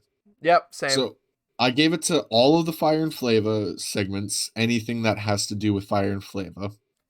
Uh, but then I also gave it to putting a kind of boring contract signing before main event, obviously minusing out Dreamer's promo there. Because other Fair. than Dreamer's promo, that contract signing was boring and could have gone before the title match. That's fair. I gave it to the finish of the tag title match because not only was it the shittiest finish, like he popped in, shoved him, and ran off, and they called for the D. Like it. it sucked. Yeah, It no, it did. absolutely sucked. And to go along with it, where was most of our build for this pay-per-view? Like, we got some, but like we didn't even see TJP, and we're getting the X Division title match. Did we We see Rohit? we He had him the talk interview. for Yeah. a little bit. Like, and it was the most generic promo he could have Going cut to about be it. Like, I was like, well, why do we have a pay-per-view on Saturday when we've had like piss ass build up? Yeah, it just doesn't make a whole lot of sense as to why it happened like that. Like, it just, I'll be honest, like, no, like next, like almost none of the matches for Saturday really, like, and I don't say this in a bad way, because like I'm gonna watch it and I'm gonna have interest in the matches because I've been watching the past few weeks, but on a pay-per-view caliber, none of them like make me want to purchase it. No, there's nothing where like if I wasn't already gonna watch it, that I would watch it just because of the match. Exactly. Um, so yeah. Dynamite. So, as much as this stuff felt better this time around, I'm still gonna give it to the Sting stuff because it did really feel like it was pretty much the same as the last couple weeks. No, that's Like, fair. there was a There bit was of a an little update. switch. There was a little switch, and it was the same generic thing, though. Yeah, exactly. It just didn't feel like we got a development on it. We could have just done a little bit more, but at the same time, on a show that was this good, it did work for what it needed to do. No, that's fair. Um, I split mine up into two. The first one I already aired my grievances with. The fact that we were told once that the Japanese side of the bracket is Yeah, on YouTube, and just the whole solid fact that it is pisses me off. Um, fair and the enough. other side of it is I understand it's not their pay-per-view, but you've got one of your tag teams on a pay-per-view going for the titles this Saturday, and we didn't even fucking see them. No backstage, no in nothing. Fucking nothing from Private Party. When we saw Matt Hardy, I don't even think we got a fucking mention of him. I think one of the announcers did ask when the segment ended, where is Private Party? But other than that, Like, I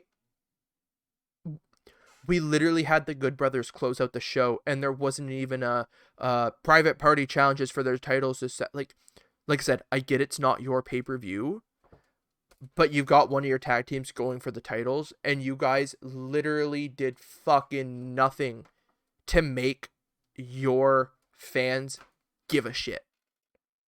yeah, I'm like, how shitty is that? maybe it's because uh AEW not necessarily is trying to do this, but storyline is trying to make sure Impact looks worse than Dynamite. But it's the fact that like we didn't even like No, I forget get trying it. to Yeah. advertise it, but we didn't even see Private Party. No, like exactly. Like, but that makes me wonder, along with like the no fans from the looks of it, and that it could have been pre-taped with uh the Good Brothers in that, because everybody probably just staying in Nashville, because all of Matt's stuff was backstage. I wouldn't be surprised if Matt's stuff was from last week and they're just all in like Matt and Private Party and the Good Brothers are all in Nashville preparing for the pay-per-view. You know, well, we maybe filmed the main event last week or something too, when the Good Brothers and Kenta were there, shit like that. I know one segment for sure was pre-filmed, the Thunder Rosa segment, because Tony got pissed off at BTE. It's like, we're trying to film a fucking Thunder Rosa segment, so shut the fuck up. And then we got the Thunder Rosa segment on Dynamite. So I haven't watched BTE yet. Oh, okay. So Yeah. I'm not aware of what you're talking about, but I'm sure I'll It's literally just during the BT title like match thing that they so start what Rosa segment exactly? Just when Rosa starts talking, like they quickly show Rosa bottom corner before the match starts, and she's talking to the camera about the match. okay. So that was definitely pre-taped last week because because obviously Rosa was already outside, so this was obviously a pre-tape thing. But I know it was pre-taped last week because the BTE had Tony coming in pissed off, and if you look, the lighting is like it's Dark Order's area, so they were in almost the same room. When you say Tony, are you talking Khan or Shivani? Shivani. Okay, I'm like Tony Khan came in and was No, pissed. Siobhan. Like Okay. he was getting pissed off, saying like, "Shut the fuck up! We're trying to film this Thunder Rosa segment. Just shut the fuck up." Hey, fair. Fair. Yeah, Fair. Okay. Worst of the night, NXT. I'm not okay. So I give it to Xia Li versus Cora Jade because I think it was a little stupid to have your brand new signee get jobbed out. So that as soon as it happened, I had put it for my worst of the night, and then I had to change it by the end of the night Okay. because I was pissed. What is with these companies and seeming to not give much of a shit that their pay-per-views are literally this weekend? We literally got 3 video packages for the women's title match. We literally have had next to no build minus a little brawl last week and Shirai flipping on him, and Yeah. video package this week for the women's. And I'm sorry, we've been building towards Balor and Dunn, and we got nothing on the final show. They stood in the ring staring at each other. Oh, fuck off. Yeah, we got a video package midway through too, but that was nothing new. No, exactly. It Like, we was could it have was given them redundant. 5 minutes. 5 minutes with a mic and had something to make me go, who? Like, I'm already looking forward to the match because of the names. But you Yeah. should not rely on that ever. And if EO doesn't start getting pissed off at Bianca, I'm gonna start getting really pissed off. Ah. Like, so much anger in me. Like, it just bothers me that she doesn't care that she isn't looked at as a world champion. But It's last year, bullshit. Rhea Ripley was. Yep. Like, Yep. just fucking keep consistency, WWE. Like, I get it. You don't want to hint that Bianca's gonna tease or fight for something she might not, but that just makes us not care about the NXT Women's Championship, even though it's about to go on to Tony time. Yeah. I don't know. I just. Anyways, predictions for tomorrow night SmackDown, and then we'll get into a bit of news about the SmackDown podcast. You got any kind of predictions wise? I would assume we get more build about Edge and Reigns. Match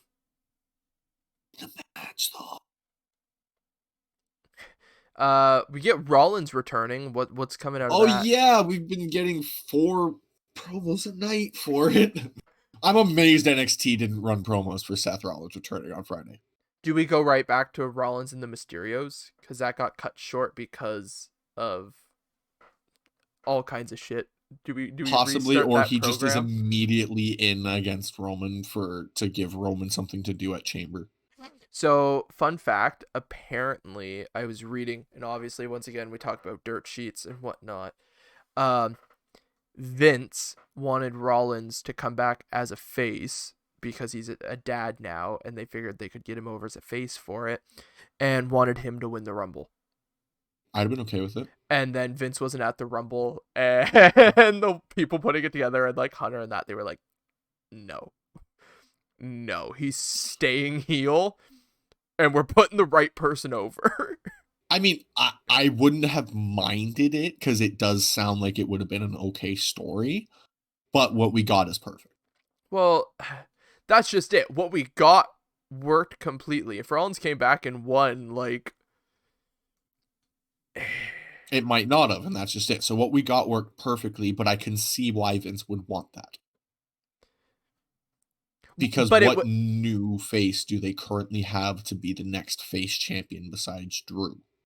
And he is a current champion. But it was purely because Vince figured they could market him as a face For because sure. he's a dad. I'm like, really? Is this real? Well, then again, we got Bad Bunny going to be at Mania, so I'm not even going to question it. I was going to say, did you forget what WWE's booking history is? Yeah, but I'm glad they didn't go that way. No disrespect to Seth Rollins, but we just had him win it. He beat Brock Lesnar 2 years ago in the least exciting match of that WrestleMania. I mean, it was pretty neat, the fact that we got to watch Brock lose in such a cool fashion. Like, the fact that yeah. But we knew he was going to. We knew he was going to lose, but I didn't think he was going to show no offense. Yeah, but I don't know. I just, other than that, any other predictions you got there? We have the Triple Threat Intercontinental title match tonight, don't we? Or Friday? Pretty sure we actually have that match. They're doing it again? Or did it already happen? Or am I? Yeah, it happened last week. Then I thought that there was a rematch for it. Then because it was your match of the night last week. It was. I was trying to think. I thought that for whatever reason it was happening again, but it's not. I just think the whole show is going to center around Roman, like it always is. It will, 100%. I'll make a bold prediction. I made it last week, but this week it works out. We're having Reigns and Rollins against Edge and Christian. Okay. I'm going to keep guessing it until it happens. I have a question. Where the fuck is Taya Valkyrie? Yes. Where is she? Where the fuck did she go? Prison. Gotta keep kayfabe. Walking the ropes, keeping kayfabe since 2021. Oh God! Like, it's been almost a month since she left. She debuts tomorrow night and injures Bianca Belair and takes her spot. I'm okay with it. Done. Prediction has been made. We are done with our prediction segment. I am okay with that. Oh, but yeah, that was a good show. And to finish off here, just a note for those of you who watch live, or even listen. Normally, obviously, we do our SmackDown recap Saturdays, and now we're doing our shows at 11 a.m. Eastern Standard Time instead of 1 o'clock. But the SmackDown review show this week will take place tomorrow night, shortly following SmackDown. Yep. I'd say anywhere from 5 minutes after to about 10:30. Yeah. Just the time it takes us to get set up and ready to go. Got commitments on Saturday and don't want to miss out. But that will be our SmackDown recap, as well as we will be previewing Impact Wrestling's No Surrender and NXT's Vengeance Day pay-per-views. So that will all be happening tomorrow night following SmackDown Live on Twitch. And then if you listen afterwards, obviously it will be posted somewhere within the wee hours of the morning for you to listen to on the podcasting platforms. But with all that being said, you got anything else to add, Blake? No, we're just really excited for this weekend. We have a lot of wrestling to watch this weekend. Again, last weekend was boring. We didn't have anything to watch. Oh, only thousands of hours of content you can find across the internet, but... I mean, yeah, but I've watched it all. You've watched all of it? All of it? Yeah. Every minute of it, really? It feels like it, honestly, though. It does. like when you start watching them, you're like, oh no, I have seen this. You see stuff from like the 80s in like the territories, and you're like, haven't I seen this? Yeah, and you're like, how have I seen this? Like, I But can't I've say I've ever seen watched this. the territories, but I know this match. Yeah, and you're almost like calling move for move what's going, and you're like, how do I know this match this well? Like, Yep.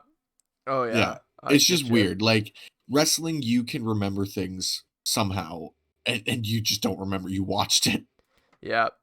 Yeah. But with that being said, thank you everybody who tuned in, whether you tuned in live on our Twitch or you're listening afterwards, either VOD on YouTube or on one of the podcasting platforms we're available on, which is almost all of them now.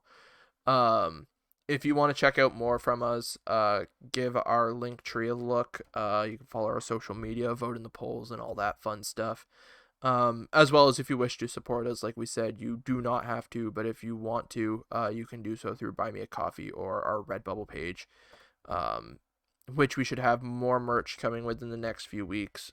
We've got some things in the works, so yeah, look forward to that stuff. And yeah, just thank you for listening. Long Yeah. podcast. Our Tuesday, Wednesday recaps usually are, so Yeah. And make sure to follow us on our Twitter. You know, we always do the news before we go on and recap our shows. So if you guys see anything about the news for wrestling, give us a tweet. We probably won't see it because we literally just scour the news as quick as we can to grab any bullet points that we think might be interesting. So chances are we missed some cool things. You guys will probably be able to help us out with that for yep. sure. Yeah, let us know, link it to us, do whatever it takes, and we'll try to fit it in on the news if we don't already have it. Yeah, and I mean, if we get something sent in, we'll make sure to, you know, mention who we got the information from and whatever. Yeah, exactly. But yeah, with that being said, thank you everybody for tuning in, and we will see you tomorrow following SmackDown. Yeah, we'll see you then. Take care.